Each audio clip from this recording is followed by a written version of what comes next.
तो बच्चों welcome to the channel edu grid foundation guys. और मेक श्योर कि आज आप यहाँ पे जो पार्ट 2 देखने आए हैं आपने पार्ट 1 को देख लिया है। अगर पार्ट 1 स्टिल देखना बाकी है तो यहाँ पे आई बटन पे क्लिक करके उस पार्ट 1 को जरूर देखिए और फिर बाद में आइए पार्ट 2 को देखने के लिए।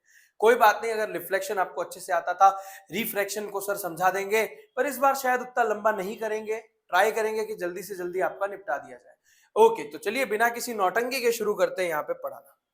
तो सर रिफ्रैक्शन को समझना पड़ेगा पहले। सर रिफ्रैक्शन था क्या? सर रिफ्लेक्शन में लाइट आती थी, टकरा के चली जाती थी, है ना सर, खाली टकरा के चली जाती थी, रिफ्लेक्ट हो जाती थी, है ना, बाउंस बैक हो जाती थी। यहां पे ऐसा नहीं है। रिफ्रैक्शन का सिंपल मतलब क्या होता है? रिफ्रैक्शन का सिंपल मतलब होता है बेंडिंग ऑफ लाइट। क्या होता है?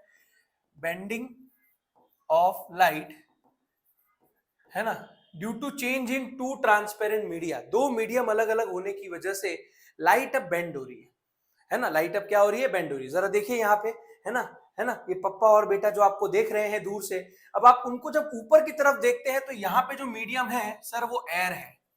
एयर माने हवा। लेकिन जब आप यहाँ पे उन्हें नीचे की तरफ देख रहे हैं, ज्यादा नीचे नहीं देखना है, गलत बात यहाँ पे जो मीडियम है भैया वाटर है। तो भैया हमें बहुत अच्छे से पता है कि जो हवा है वो गैस है, गैस के पार्टिकल दूर दूर होते हैं तो लाइट को कोई दिक्कत आती नहीं है। पर सर वाटर के particle as compare to gas थोड़े पास पास होते हैं, तो यहाँ पे लाइट को दिक्कत आ रही है, उसकी स्पीड में परिवर्तन आ रहा है। याद रखिए, जब भी रिफ्रैक्शन होगा दो चीजें चेंज होगी, पहला डायरेक्शन, दूसरा उसकी स्पीड, है ना। तो डायरेक्शन चेंज होगा, है ना। मस्त प्यारी सी लाइट आ रही थी, बराबर, ये हमारा सरफेस है, लेट सपोज ये मीडियम 1 है हमारा और नीचे वाला मीडियम 2 है। भैया कोई भी हो सकता है, एयर वाटर हो सकता है, एयर ग्लास हो सकता है। तो लाइट सिंपली सरफेस पे आती है और आने के बाद ऐसे बेंड हो जाती है, उसका डायरेक्शन चेंज हो जाता है, प्लस स्पीड भी चेंज हो जाता है। तो इस घटना को हम लोग कहीं ना कहीं क्या कह देते हैं बच्चों? रिफ्रैक्शन कह देते हैं, है ना। भैया आपकी टेक्स्ट बुक में मस्त प्यारा सा एग्जांपल है ना, कि भैया पेंसिल को अगर आप पानी में डालेंगे तो आपको कटी हुई दिखेगी। द रीजन इज सेम, यहाँ पे एयर है और यहाँ पे वाटर। ठीक उसी तरह से यहाँ पे ये एक्सपेरिमेंट हमने किया हुआ है ना। आप हमारा वीडियो भी आपको मिल जाएगा एड्यूग्रिड की मेन चैनल पे, जहां पे हमने क्या किया सर, यहाँ पे ग्लास ले लिया ट्रांसपेरेंट, एरो को हमने राइट की तरफ रखा, पर जैसे ही इस एरो को मैं ग्लास के पास लेके जाऊंगा आप देखोगे एरो का जो साइन है वो चेंज हो गया। हालांकि वो पेपर वैसा का वैसे ही था, मैंने तो खाली उसको आगे रखा, पर स्टिल उसका डायरेक्शन क्या हो गया? चेंज हो गया।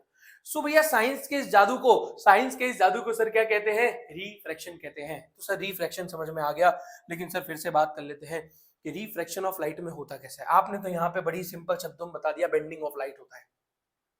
पर बेंडिंग ऑफ लाइट क्यों हो रहा है, क्या रीजन है उसका? तो पहला समझ जाइए आप बच्चों, बेंडिंग ऑफ लाइट के पीछे का रीजन है चेंज इन मीडियम। क्या रीजन है? Change in medium. भैया मीडियम का चेंज होना, अगर मीडियम चेंज होगा तो ही रिफ्रैक्शन होगा, वरना रिफ्रैक्शन होगा नहीं। समझ जाइए, अगर हवा लाइट जो है पहले भी हवा में थी बाद में भी हवा में है तो कोई मीनिंग नहीं है रिफ्रैक्शन का। तो यहाँ पे सर मीडियम चेंज होगा तो ही रिफ्रैक्शन हमको देखने मिलेगा, ये बहुत ही सिंपल बात है। तो सर अब इसको कैसे समझना पड़ेगा, है ना, रिफ्रैक्शन को कैसे समझे? तो भैया देखो, यहाँ पे सबसे पहले आपको इसको समझना पड़ेगा, मीडियम को। अब आप बोलोगे सर मीडियम क्या होता है? अंग्रेजी माध्यम से पढ़े हम तो, इंग्लिश मीडियम में पढ़ रहे हैं, गुजराती मीडियम में पढ़ रहे हैं, हिंदी मीडियम में पढ़ रहे हैं। भैया वो मीडियम की बात नहीं हो रही है।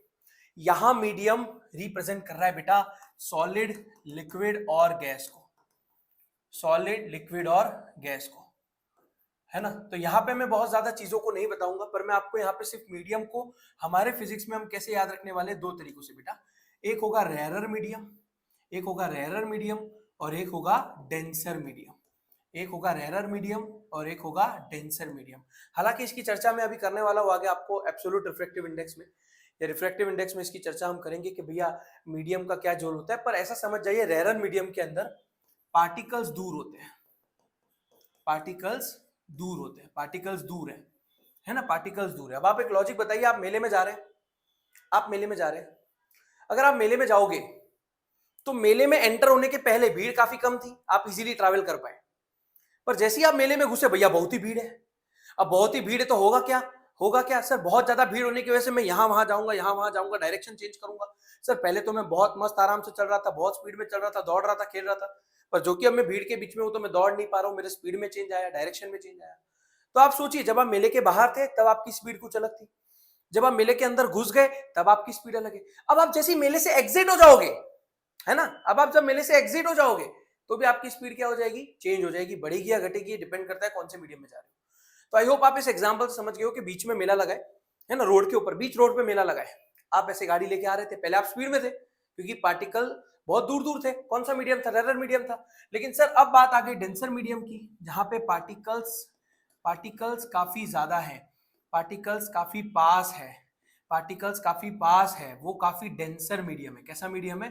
Denser medium. पूरी कहानी ऑप्टिकल डेंसिटी पे है ना। तो सर जिसकी डेंसिटी कम होती है रेरर मीडियम, जिसकी डेंसिटी ज्यादा होती है, भैया डेंसिटी का मतलब क्या? भीड़ भाड़। डेंसर मीडियम में भीड़ भाड़ ज्यादा है, पार्टिकल्स बहुत ज्यादा क्लोज है, चाहे वो ग्लास के हो, वाटर के हो। तो जैसी लाइट इसमें आती है ना भैया, इसको क्या कर देते हैं? मुड़ा देते हैं। लाइट को मुड़ाना मतलब उसका डायरेक्शन चेंज कर देते हैं, स्पीड भी चेंज कर देते हैं, है ना। तो यहाँ पे हमको ये चीज क्यों देखने मिली? क्योंकि भीड़ ज्यादा थी। लेकिन यहाँ पे रेरर मीडियम में हमेशा भीड़ क्या होती है? कम होती है। ये वैक्यूम हो सकता है या तो एयर हो सकता है ना। तो सर यहाँ पे पूरी घटना कैसे होगी? तो पहले आपको यहाँ पे समझाना पड़ेगा कि ये कैसे पॉसिबल है। तो भैया लाइट का नियम समझो कि वो रेरर से डेंसर कब जा रही है, डेंसर से रेरर कब जा रही है। तो सबसे पहला केस ले लेते हैं यहाँ पे, केस नंबर 1। अगर लाइट जा रही है रेरर से डेंसर मीडियम, कहाँ जा रही है? अगर लाइट रेरर से डेंसर यानी कम भीड़ वाले से ज्यादा भीड़ वाले में जा रही है ना। कम भीड़ वाले से कहाँ जा रही है? ज्यादा भीड़ वाले में जा रही है। रेरर से कहाँ जा रही है? डेंसर जा रही है। तो होगा क्या? होगा क्या सर? याद रखना पड़ेगा, याद रखना पड़ेगा।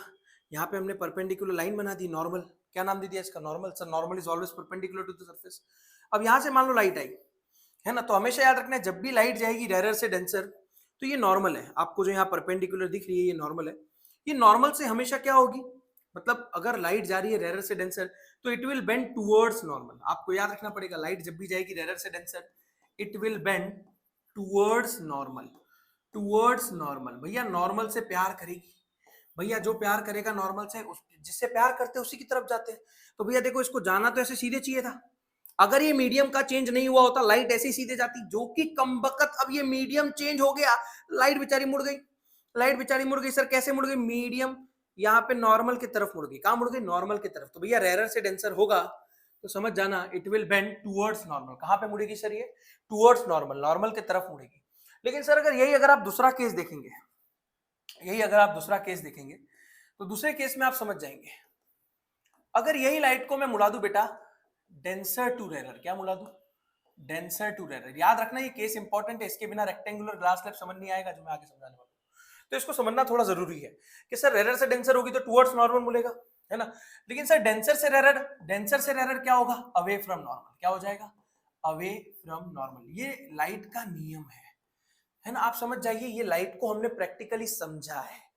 जरा एडुग्रीड चैनल पे जाके एक आध दो शॉर्ट्स देखिए, इसके ऊपर से रेक्टेंगुलर ग्लास स्लैब पे हमने ग्रीन लाइट मारी है, तो आपको पूरा एक कॉन्सेप्ट समझ में आ जाएगा वहां पे कि सर लाइट जब जाती है डेंसर से rarer, it will bend away from normal. वो कैसी जाएगी सर? अवे फ्रॉम नॉर्मल, यानी नॉर्मल से दूर जाएगी। इसको जरा समझ लेते हैं यहाँ पे कॉन्सेप्ट से छोटे से कि सर यहाँ पे हमने बना दिया ये, है ना। अब यहाँ पे नॉर्मल है, बराबर, ये हमारी नॉर्मल है, परपेंडिकुलर लाइन ये हमारी नॉर्मल है। अब अगर लाइट जाती है डेंसर टू रेरर, कैसी जाती है? Denser to rarer. अगर लाइट जा रही है डेंसर टू रेरर मीडियम, है ना, अगर लाइट जा रही है डेंसर टू रेरर मीडियम, अगर लाइट कैसी जा रही है? Denser to rarer medium. ये इंसिडेंट रे है, ये इंसिडेंट रे है, जो आ रही है वो इंसिडेंट है ना। अब सर ये कैसी जाएगी? नॉर्मल से दूर, अवे जाएगी, अवे। ये नॉर्मल है, इससे दूर जाएगी। कैसी जाएगी? दूर जाएगी, है ना। तो आप देखो कितना दूरी बढ़ गया। पहले वाले में अगर आप देखते तो it will bend towards normal, पहली वाली नॉर्मल के तरफ मुड़ी, ऐसे सीधे जाने वाली थी पर तरफ मुड़ गई, तो हमने लिख दिया टुवर्ड्स नॉर्मल।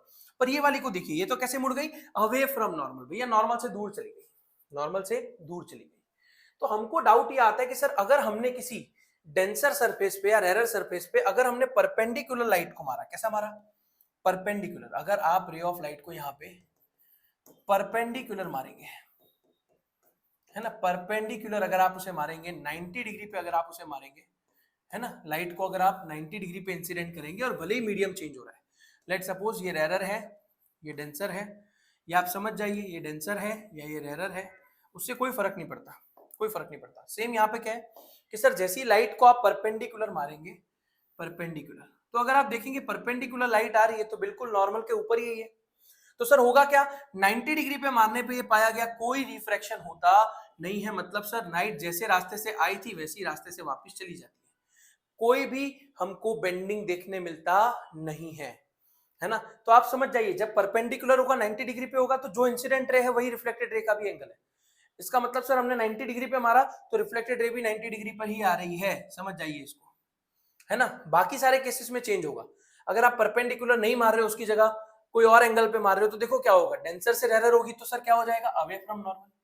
और अगर सर रेरर से डेंसर होगी तो it will bend towards normal, है ना। रेरर से डेंसर होगी तो it will bend towards normal. तो ये 3 केस हमको समझ के चलने पड़ेंगे, 1, 2 और 3। चौथा केस भी आता है, क्या आता है कि सर अगर मैंने एयर से एयर में लाइट को मारा, ठीक है, वाटर से वाटर को वापस लाइट में मैंने पास किया, तो आप खुद समझ जाओ, मैंने पहले ही बोल दिया मीडियम चेंज होगा तो रिफ्रैक्शन है। सर मीडियम ही नहीं चेंज हो रहा, मीडियम ही नहीं चेंज हो रहा तो रिफ्रैक्शन का कोई मीनिंग नहीं आता है ना। तो अब आपको यहाँ पे यस सर रिफ्रैक्शन समझाता है। भैया रिफ्रैक्शन कहां से हो रहा है, भैया रेक्टेंगुलर ग्लास लैब में से। बोलो किससे हो रहा है, रेक्टेंगुलर ग्लास लैब में से। जरा फील करना पड़ेगा थोड़ा सा। यहाँ पे इसको एक्टिविटी के फॉर्म में समझाया जाता है, पिन वगैरह रख के, है ना। मस्त ऐसे रेक्टेंगुलर ग्लास लैब रखा है ना, 2 पिन लगाई। अब उस 2 पिन को ऐसे देखते देखते वो लोग और पिन लगाते हैं। देखना रेक्टेंगुलर ग्लास लैब में से ये तो जैसी पिन लगाते हैं वो थोड़ी आड़ी लग जाती है, ऊपर से देखते हो तो पता चल गया आड़ी लगी, लेकिन रेक्टेंगुलर ग्लास लैब से देख रहे तो भैया सीधी लगी। यहाँ पे ये लाइट का पाथ बताने की कोशिश की गई है। पर यहाँ पे हम आपको जब ये समझाएंगे तो आप ऐसे समझिए इसको कि एक मोनोक्रोमेटिक लाइट मैंने मारी है। What is the meaning of monochromatic light? एक सिंगल कलर वाली लाइट को जब मैं रेक्टेंगुलर ग्लास लैब से मार रहा हूँ तो आप समझ जाइए यहाँ पे मेरा रेक्टेंगुलर ग्लास लैब है ना, थोड़ा सा मोटा होता है, ऑफिस वगैरह में पड़ा होता है, देखा है आपने इसको अच्छे से, है ना। इसको अगर आपने बुक पे रख दिया तो अक्षर थोड़े और बड़े दिखेंगे आपको। क्यों बड़े दिखेंगे, क्यों वो बड़े दिखेंगे, उसका रीजन ही आज हमको यहाँ पे समझना है। रेक्टेंगुलर ग्लास लैब के अंदर आप समझ जाइए उसके 4 कोने, पी, क्यू, आर और एस। तो सबसे पहले बात करते हैं इस पी एंड क्यू की। चलो पी एंड क्यू की बात करते हैं। पी एंड क्यू वाले सरफेस पे क्या हो रहा है सर, पी एंड क्यू वाले सरफेस पे अगर मैंने लाइट को मारा तो आप समझ जाइए पी एंड क्यू वाला जो सरफेस है, ये वाला जो पी एंड क्यू वाला सरफेस है, इस पी एंड क्यू वाले सरफेस में ऊपर तो क्या है सर, एयर है, लेकिन नीचे क्या है, ग्लास है। नीचे क्या है, ग्लास है। तो सर ऑब्वियस ही बात है, अब हमको समझ आ रहा है कि सर एयर है, एयर माने भीड़ कम है, भीड़ कम हो तो कौन सा मीडियम होता है, रेरर मीडियम। सर ग्लास के पार्टिकल सॉलिड पार्टिकल है, बहुत ज्यादा पास पास में है, भैया पार्टिकल ज्यादा पास में है, डेंसिटी ज्यादा है तो डेंसर मीडियम हो गया। सर अब हुआ क्या, जैसे ही हमने लाइट को मारा, जैसे ही हमने लाइट को यहाँ पे मारा, आप जैसे ही लाइट को मारेंगे, इंसिडेंट करेंगे, तो अभी हमने पढ़ा था, क्या पढ़ा था सर, रेरर से डेंसर जाएगी तो it will bend towards normal. Sir normal की तरफ मुड़ेगी, नॉर्मल की तरफ मुड़ेगी, ये रही हमारी नॉर्मल, समझ जाइए 2 मिनट के लिए।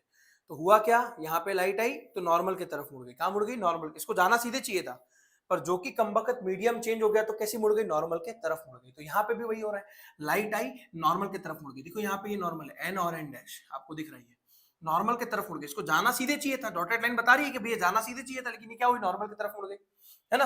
ठीक उसी तरह से सर अब पीक्यू को थोड़ी देर के लिए भूल जाते हैं, अब हम बात करते हैं सरफेस आरएस की। किसकी बात करते हैं, this is the surface RS, this is the surface RS, है ना। सरफेस आरएस की अगर मैं बात करूं, अगर मैं यहाँ पे सरफेस आरएस की बात करूं, for surface R and S, यहाँ पे गेम थोड़ा अलग चल रहा है, यहाँ पे गेम थोड़ा अलग चल रहा है, आप समझ जाइए यहाँ पे गेम थोड़ा अलग चलेगा। यहाँ पे अगर मैं आर और एस को समझाने की आपको कोशिश करूं अलग करके, अब आप समझ जाइए केस पूरा उल्टा है। आरएस के ऊपर पहले जहां लाइट है वो ग्लास है ना। आरएस के ऊपर अभी जो लाइट आपको दिख रही है वो क्या है, ग्लास, ग्लास मीडियम है ना। ये ऊपर क्या हो गया, ग्लास हो गया, लेकिन नीचे क्या है, वापिस से एयर है। तो अब आप बोलोगे सर केसी बदल गया, क्या बदल गया सर, ग्लास है तो डेंसर मीडियम हो गया, एयर है तो रेरर मीडियम हो गया। तो हुआ क्या सर, जैसी लाइट इंसिडेंट करेगी, जैसी लाइट इंसिडेंट करेगी, देखो यही लाइट है जो इस तरह से आ रही थी, इस तरह से, जो इस तरह से आ रही है, ठीक है, अब ये इंसिडेंट कर रही है ना, ये हमारी नॉर्मल है, बराबर। अब ये क्या हो गई, हमारी इंसिडेंट रे। आप समझ जाइए जो यहाँ पे हमारी रिफ्लेक्टेड रे है ना, पहले वाले पीक्यू के लिए जो रिफ्लेक्टेड रे है, इस वाले के लिए वो इंसिडेंट रे है। फिर से बोलते हैं, जो पीक्यू के लिए रिफ्लेक्टेड रे थी वो मेरे इस आरएस के लिए क्या बन गई, इंसिडेंट रे बन गई। सर हुआ क्या, इंसिडेंट रे बनी, तो यहाँ पे देखो आपको जो दिख रही है लाइन, यहाँ पे इंसिडेंट रे जैसी आई तो सर आफ्टर रिफ्लेक्शन वो क्या हो जाएगी सर, बेंड हो जाएगी। सर ऑब्वियस ही बात है, वो डेंसर से रेरर में जा रही है। सर कहाँ जा रही है, वो डेंसर से रेरर, तो आपने ही समझाया it will bend away from normal, it will bend away from normal, normal से दूर चली जाएगी, अवे चली जाएगी, है ना, रिफ्रैक्ट हो जाएगी, है ना। तो यहाँ पे देखने वाले को क्या लग रहा है कि भैया मैंने लाइट तो ऐसे मारी थी, डॉटेड फॉर्म में सीधे जानी चाहिए थी, पर वो लाइट तो यहां से निकल रही है। तो जब आप पिन वाला एक्सपेरिमेंट करोगे तो आप ये 2 पॉइंट पे ई और एफ पे पिन लगाते हो, आपको लगता है मैं सीधे ही देख रहा हूं, पर भैया तेरी दृष्टि सीधी जा रही नहीं है, भैया सीधे नहीं देख रहे तुम, है ना। तो भैया पिन कहां लग गई, जी और एच पे लग गई। जब ऊपर से देखा तो पता चला भैया हम तो ऐसे लगा रहे थे पर पिन तो ऐसे लग गई। भैया कौन रिस्पॉन्सिबल है? हमारा ग्लास लैब। इस चीज के लिए कौन रिस्पॉन्सिबल है? हमारा glass lab. This is refraction through glass lab. अब आप बोलोगे सर हुआ क्या? सर यहाँ पे देखिए, यहाँ पे लाइट का पाथ ऐसे था पर ये थोड़ी सी मुड़ गई। होता है ना हमारे जीवन में, इसको तो 2 मिनट के लिए जान दो, आप समझो हमारे जीवन में ऐसा होता है। हम हमारे लक्ष्य के प्रति, गोल के प्रति एकाग्रित कर रहे होते हैं चीजों को। कोई सुकन्या आ गई जीवन में, किसी का मैसेज आ गया, है ना, कोई लड़का बड़ा अच्छा लग गया, तो हम लोग क्या करते हैं? अपने डिस्ट्रैक्शन में हमारे उस गोल को छोड़ देते हैं, है ना। तो भैया never sacrifice your goal for a whole.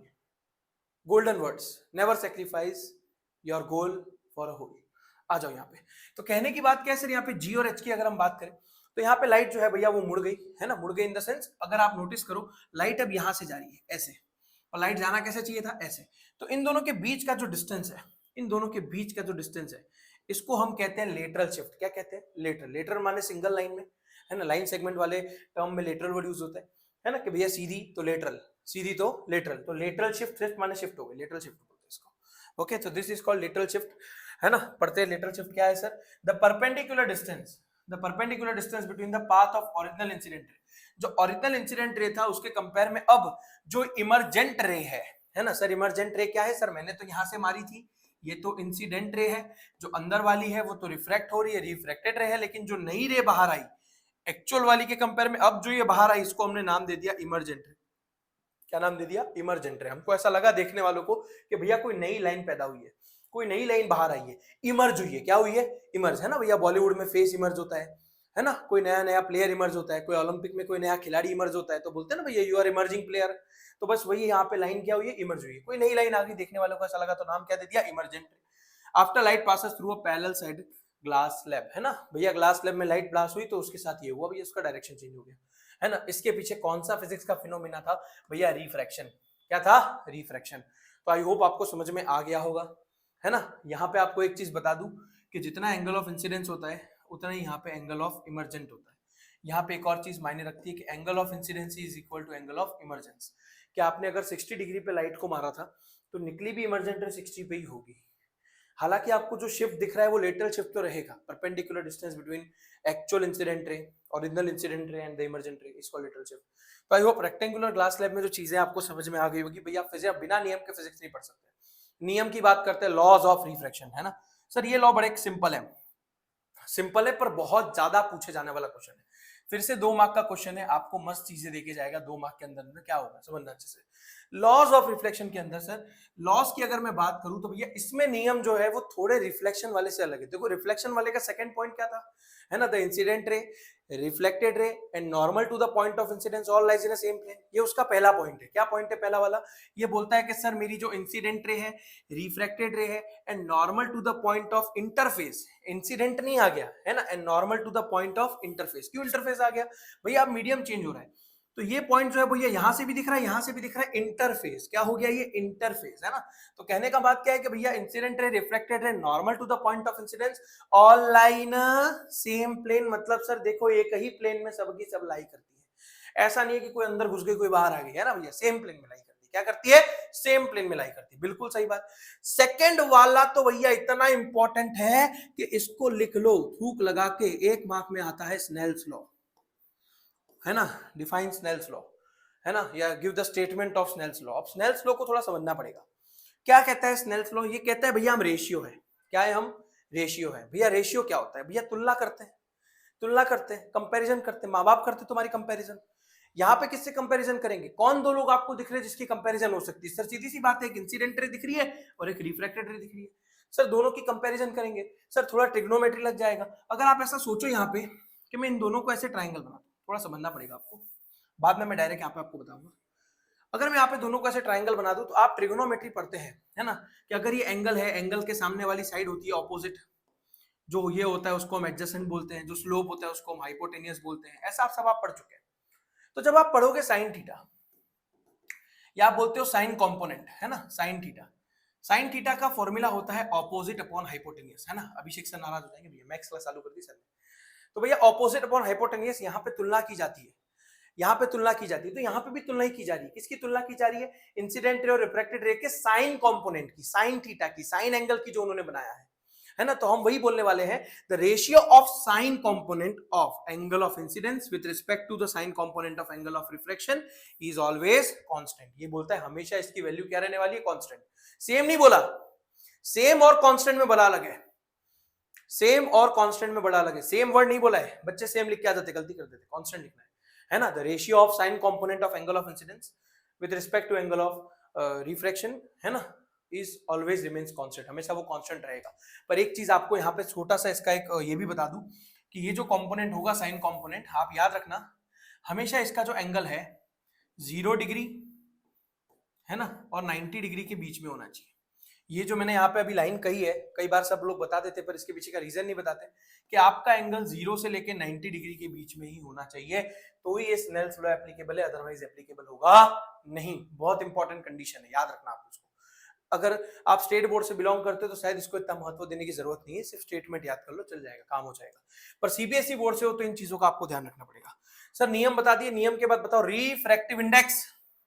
Refractive index क्या है सर? रिफ्रैक्टिव इंडेक्स सर समझना पड़ेगा, थोड़ा सा फील करना पड़ेगा, बिना फीलिंग के भैया फिजिक्स गलत है, गलत ही, बिल्कुल गलत है, बिल्कुल गलत है ना। अब मैं आपको यहां पे समझाता हूं।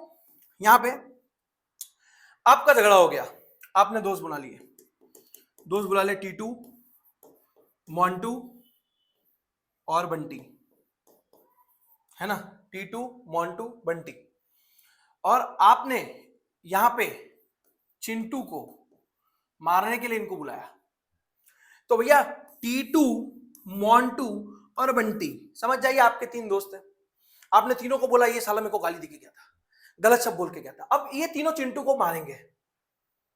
2 मिनट के लिए सोचो, क्या तीनों सेम मार मारेंगे?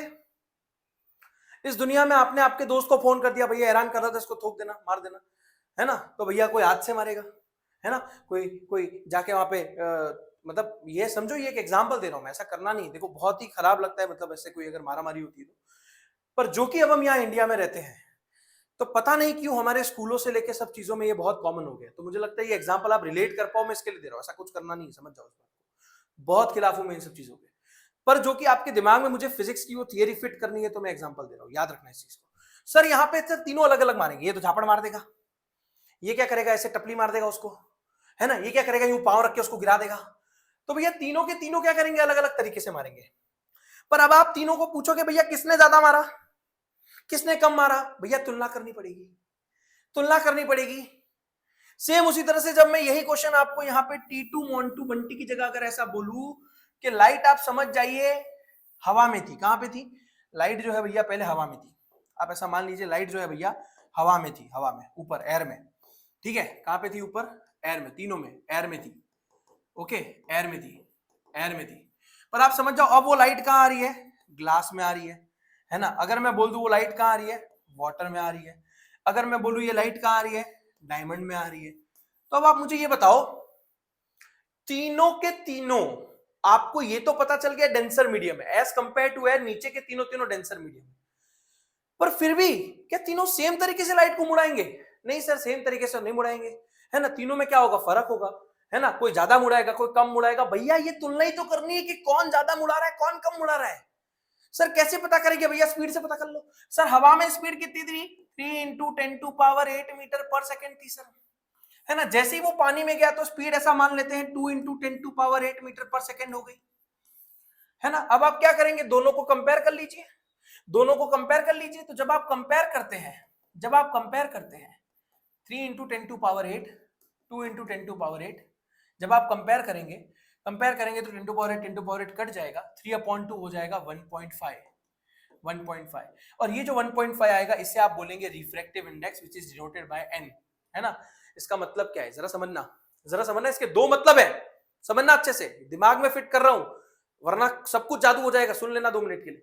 सर यहाँ पे 3/2 को कट किया 1.5 आ गया हमारा आंसर। ये एक न्यूमेरिकल भी आपके इंटेक्स के क्वेश्चन का कहने का मतलब, जब एयर से लाइट जा रही है वाटर में तो देखो स्पीड में चेंज आ रहा है। तो यहाँ पे स्पीड में चेंज क्यों आया, क्योंकि सर इसके पार्टिकल ज्यादा पास में है, तो सर ऑब्वियस ही बात है सर स्पीड में चेंज आएगा। पर मैं बोलता हूं कितना चेंज आएगा, कौन उसको ज्यादा मुड़ा पाएगा, कौन उसको ज्यादा रिफ्रैक्ट कर पाएगा, तो भैया वो रेशियो होता है रिफ्रैक्टिव इंडेक्स, वो ये बताता है कि कौन कितना ज्यादा उसको रिफ्रैक्शन कर पाएगा। तो यहां पे समझ जाइए 1.5 का मतलब है कि जब लाइट हवा में थी और जब वो पानी में गई तो उसकी स्पीड 1.5 गुना कम हो गई। हवा से पानी में गई 1.5 गुना कम हो गई, भीड़ ज्यादा है सर यहाँ पे। तो अगर मैं यही लाइट को पानी में से वापस से एयर में निकालूं तो भैया पानी में भीड़ ज्यादा है, लेकिन जैसे वो वापस एयर में जाएगी तो आप क्या बोलोगे, सर उसकी 1.5 गुना स्पीड बढ़ गई, उसकी 1.5 गुना स्पीड बढ़ गई। तो भैया अगर एयर से वाटर में जा रही है तो स्पीड कम हो जाएगी, पर वाटर से वापस एयर में गई तो उसकी स्पीड बढ़ जाएगी, इंक्रीज हो जाएगी, है ना। तो ये जो तुलना की है मैंने दोनों मीडियम की कि भैया किसने लाइट को कितना मुड़ाया with the help of speed, it is known as refractive index. क्या बोलते हैं सर हम इसे, रिफ्रैक्टिव इंडेक्स। देखो खाली पढ़ाने के लिए नहीं पढ़ा रहा हूँ, सिर्फ पढ़ाने के लिए पढ़ाना होता तो रटवा देता आके, पर मीनिंग समझो आप इसका, मीनिंग समझो। सर समझ नहीं पाते इसका एक सिंपल कॉन्सेप्ट भी समझ जाओ। सर ये रिफ्रैक्टिव इंडेक्स की डेफिनेशन क्या है, the ratio of speed of light in a given pair of media. अब मैंने यहाँ पे जैसे एयर और वाटर का एग्जांपल लिया, एयर और डायमंड हो सकता है, वाटर और डायमंड हो सकता है, एयर और ग्लास हो सकता है, कुछ भी हो सकता है ना। तो यहाँ पे समझना पड़ेगा गिवन पेयर ऑफ मीडिया में जो उसकी लाइट की स्पीड का चेंज होगा उसका आप रेशियो निकालोगे, ताकि पता चलेगा कि मीडियम की कितनी औकात है कि वो लाइट को कितना मुड़ा पाया, लाइट की स्पीड को उसने कितना बढ़ाया घटाया। तो ये कौन बताएगा आपको, रिफ्रैक्टिव इंडेक्स बताएगा। सर इसको याद करने की शॉर्ट ट्रिक दे दो N21 की। भैया सिंपल है N21 आप समझ जाओ, refractive index of medium is inversely proportional to velocity, is inversely proportional to velocity. समझ जाना, अगर रिफ्रैक्टिव इंडेक्स की वैल्यू ज्यादा आ रही है, अगर रिफ्रैक्टिव इंडेक्स की वैल्यू ज्यादा आ रही है, फॉर एग्जांपल रिफ्रैक्टिव इंडेक्स की जो वैल्यू है लेट सपोज डायमंड की, वो सबसे ज्यादा होती है 2.43, मतलब आप समझ जाओ ये स्पीड, लाइट की स्पीड को, लाइट जब हवा के कंपेयर में डायमंड में जाएगी तो उसकी स्पीड को 2.5 गुना कम कर देगा, 2.5 टाइम्स डिक्रीज कर देगा। इसका उल्टा भी हो सकता है कि जब लाइट डायमंड से वापस एयर में जाएगी तो उसकी स्पीड 2.5 गुना बढ़ भी सकती है। तो ये जो तुलना बताई है ये रिफ्रैक्टिव इंडेक्स की मदद से आई। आप समझ जाओ जितनी बड़ी रिफ्रैक्टिव इंडेक्स की वैल्यू, वेलोसिटी उतनी कम हो जाएगी। पर मैं ऐसा बोलूं रिफ्रैक्टिव इंडेक्स की जो वैल्यू है वो जितनी कम होगी तो वेलोसिटी उतनी बढ़ जाएगी। भैया इनवर्स रिलेशन क्या होता है, दुश्मनी होता है। क्या होता है, दुश्मनी। इनवर्स रिलेशन का मतलब क्या होता है, दुश्मनी, है ना। कि तू कल स्कूल आ रहा है मैं नहीं आऊंगा, तेरा दुश्मन हूं, तेरे अच्छे मार्क्स आ रहे हैं मुझे नाराज हो गया मैं, है ना। इनवर्स रिलेशन को समझिए इसको एक बार, है ना, तो आप समझ जाएंगे। तो सर यहाँ पे मैं बहुत ज्यादा डिटेल में नहीं जाऊंगा। N21 का मतलब क्या होता है, तो सर यहाँ पे फॉर्मूला आ जाएगा V के रिस्पेक्ट में। अब आप समझ जाइए 21 है तो भैया 12 कर दीजिए, है ना, 21 है तो भैया 12 कर दीजिए, है ना। अब यहाँ पे 21 का मतलब क्या है, 21 का मतलब ये है कि लाइट जो है मीडियम नंबर 2 से जा रही है मीडियम नंबर 1 में। तो सर 12 का मतलब क्या है, लाइट जा रही है मीडियम नंबर 1 से मीडियम नंबर 2 में। तो जब 21 था तो 12 कर दिया, तो आप समझ जाइए 12 है तो क्या कर देंगे 21 2 1, क्योंकि उल्टा रिलेशन होता है ना। आपको अगर इस पे चाहिए तो मैं सेपरेट वीडियो भी बना दूंगा डिटेल में कि सर डेरिवेशन आपने कैसे किया, कोई नहीं समझाता है सब, पर मैं समझा सकता हूँ, ठीक है। अब यहाँ पे क्या होता है, कई बार क्वेश्चन आता है सीबीएसई बोर्ड में, what is the magnitude of N12 multiply by N21, है ना, N12 मल्टीप्लाई बाय N21, इसका वैल्यू पूछ लेते हैं। तो कितना आसान है आपके लिए, देखिए N21 है ना, आपको एक शॉर्ट ट्रिक देता हूँ याद रखने की। एक लड़का है बड़ा शॉर्ट ट्रिक है, बड़ा प्यार से अपनी किसी दोस्त को बोलता है 1 2 2 1 1 2 2 1 1 2 2 1 1 2 2 1, सामने से भी आवाज आती है 2 1 2 2 1 2 2 1 2 2 1 1 2, ऐसा आवाज आती है।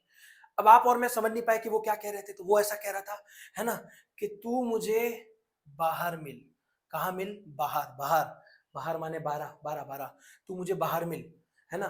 बाहर आके क्या करोगे, बाहर आके क्या करोगे, बाहर आके क्या करोगे, 21 करेंगे। आप बाहर आएंगी तो 21 करेंगे। सामने वाली पूछती कितनी बार करोगे, कितनी बार करोगे, 21, कितनी बार करोगे। सामने वाला बोलता है भैया 12 बार करेंगे। कितनी बार करेंगे, 12, 21 है तो 12 बार करेंगे, बाहर आके 21 करेंगे। याद रह जाएगा आपको सिंपल तरीके से, है ना। अब जरा इसको समझते हैं अच्छे से। N12 का मतलब हो गया सर, यहाँ पे N12 है तो अब हम समझ गए, 12 है तो क्या कर देंगे 21 कर देंगे, 12 है तो क्या कर देंगे 21 2 1 कर देंगे। सर यहाँ पे 21 है तो क्या कर देंगे 12 कर देंगे। अब आप बोलेंगे सर देखो V1 सामने सामने कट हो गया, V2 कट हो गया, कुछ नहीं भैया 1 बचा, तो आंसर कितना आ जाता है 1। अब मैं अगर एग्जाम में क्वेश्चन पूछूंगा घुमा के, अगर मुझे सीबीएसई बोर्ड बुला ले, अगर मुझे स्टेट बोर्ड बुला ले, भैया क्वेश्चन पूछो, तो टीचर तो ये रटवा डालता है। मैं ऐसा क्वेश्चन दे दूंगा N13 बताओ और N31 बताओ। चलो अगर आपको इसका आंसर आ गया है तो N13 और N31 का आंसर मुझे कमेंट करके बताना, माँ कसम है जो वीडियो देख रहे हैं, ठीक है। आगे आ जाओ, यहाँ पे हमको समझ में आ गया सर ये क्या है। अब बात करते हैं एब्सोल्यूट रिफ्रैक्टिव इंडेक्स की। किसकी बात करते हैं, what is absolute refractive index. Absolute refractive index का मतलब है एब्सोल्यूट तरीके से मतलब अब मुझे सब जगह के मीडियम को कंपेयर करना है कि कौन सा मीडियम ज्यादा डेंसर है, ज्यादा रेयर है, तो मुझे कंपैरिजन के लिए ऐसी चीज चाहिए जो सब सब जगह अवेलेबल है। अगर आप सोचो IUPAC ने ऐसा बोल दिया होता कि भैया सब जगह कंपैरिजन करने के लिए आपको तो भैया डायमंड ही चाहिए, पाकिस्तान भूखा मर जाता साला। बोला कल से हम फिजिक्स नहीं पढ़ेंगे, क्यों, डायमंड चाहिए है मौलाना जी, डायमंड नहीं, डायमंड है नहीं उनके पास नहीं है डायमंड, तो क्या होगा भैया, फिजिक्स ही नहीं पढ़ेंगे। तो इसके लिए IUPAC ने ऐसी चीज बनाई भैया जो सबके लिए कॉमनली इक्वल मतलब ये वैल्यू करती हो। तो यहाँ पे इन्होंने वही बोला, क्या बोला कि सर एब्सोल्यूट वर्ड का मतलब क्या है। सर एब्सोल्यूट वर्ड का में जो ए वर्ड आता है ये बता रहा है कि आपको तुलना करनी है हवा से। किससे तुलना करनी, हवा से, एयर से, है ना। तो सर यहाँ पे स्पीड ऑफ लाइट को आप कांस्टेंट रखेंगे, और उस स्पीड ऑफ लाइट को जो आप कांस्टेंट रखेंगे उसकी वैल्यू हम c के फॉर्म में लेंगे 3 × 10⁸ मीटर पर सेकेंड, जो सब जगह सेम होती है। हवा तो भैया सब जगह सेम है, तो हमने ऐसा मान के चल लिया कि भैया हम हमेशा कोई भी मीडियम की तुलना हवा से करेंगे। किससे करेंगे, हवा से। देखो वही लिखा है यहाँ पे, the ratio of speed of light in vacuum और एयर। वैक्यूम और एयर में यही स्पीड होती है, वो तो फिक्स हो गया। With respect to medium two, अब ये मीडियम टू कोई भी हो सकता है जो आपको क्वेश्चन में दिया होगा, डायमंड होगा, ग्लास होगा, वाटर होगा, केरोसिन होगा, हनी होगा, कुछ भी हो सकता है। पर पहला मीडियम तो हमने फिक्स कर दिया, क्या रहेगा, एयर या वैक्यूम, जिसकी वैल्यू हमको फर्स्ट फिक्स हो गई। दूसरे वाले मीडियम की वैल्यू आपको निकालनी पड़ सकती है, तो सर फॉर्मूला बता दो। सर एब्सोल्यूट रिफ्रैक्टिव इंडेक्स का formula, sir absolute refractive index है तो रिफ्रैक्टिव इंडेक्स होगा तो n। सर एक मीडियम तो आपने पहले ही फिक्स कर लिया, वैक्यूम और एयर, जिसको हम किससे डिनोट करते हैं, c। सर नीचे जो भी मीडियम आएगा उसमें आपको उसकी क्या चाहिए, स्पीड चाहिए, तो भैया ये लो v लगा दो। तो फॉर्मूला क्या बन गया आपका, n = c/v। क्या बन गया फॉर्मूला, n = c/v, है ना, n = c/v, जिसमें n की वैल्यू तो क्या हो गई है, फिक्स हो गई है ना। तो अब आपको बारी बारी n और v की वैल्यू क्वेश्चन में एग्जाम में फाइंड करनी होती है। Okay, so please remember this formula. अब यहाँ पे क्या बोला है सर, ऑप्टिकल डेंसिटी के बारे में मस्त चीज बताई हुई है, थोड़ा सा फील करना पड़ेगा, मजा आएगा आपको। सर क्या है, the ability of a medium to reflect the light is expressed as optical density. जो रेयर डेंसर हम आपको बताया वो यही है कि भैया किस मीडियम की क्षमता कितनी है कि वो लाइट को कितना ज्यादा मोड़ सकता है, कम मोड़ सकता है, it is called optical density. और ये ऑप्टिकल डेंसिटी मास पे डिपेंड नहीं करती है। एग्जांपल देता हूं, जैसे केरोसिन है और वाटर है ना, टेक्स्ट बुक की लाइन पढ़ना, पता चल जाएगा आपको कि केरोसिन और वाटर दोनों की मास डेंसिटी अलग अलग है, पर स्टिल उनकी ऑप्टिकल डेंसिटी अलग अलग है। केरोसिन और मास का, केरोसिन और उसका जो वाटर का जो मास है वो अलग अलग है, फिर भी उसकी ऑप्टिकल डेंसिटी अलग आ रही है।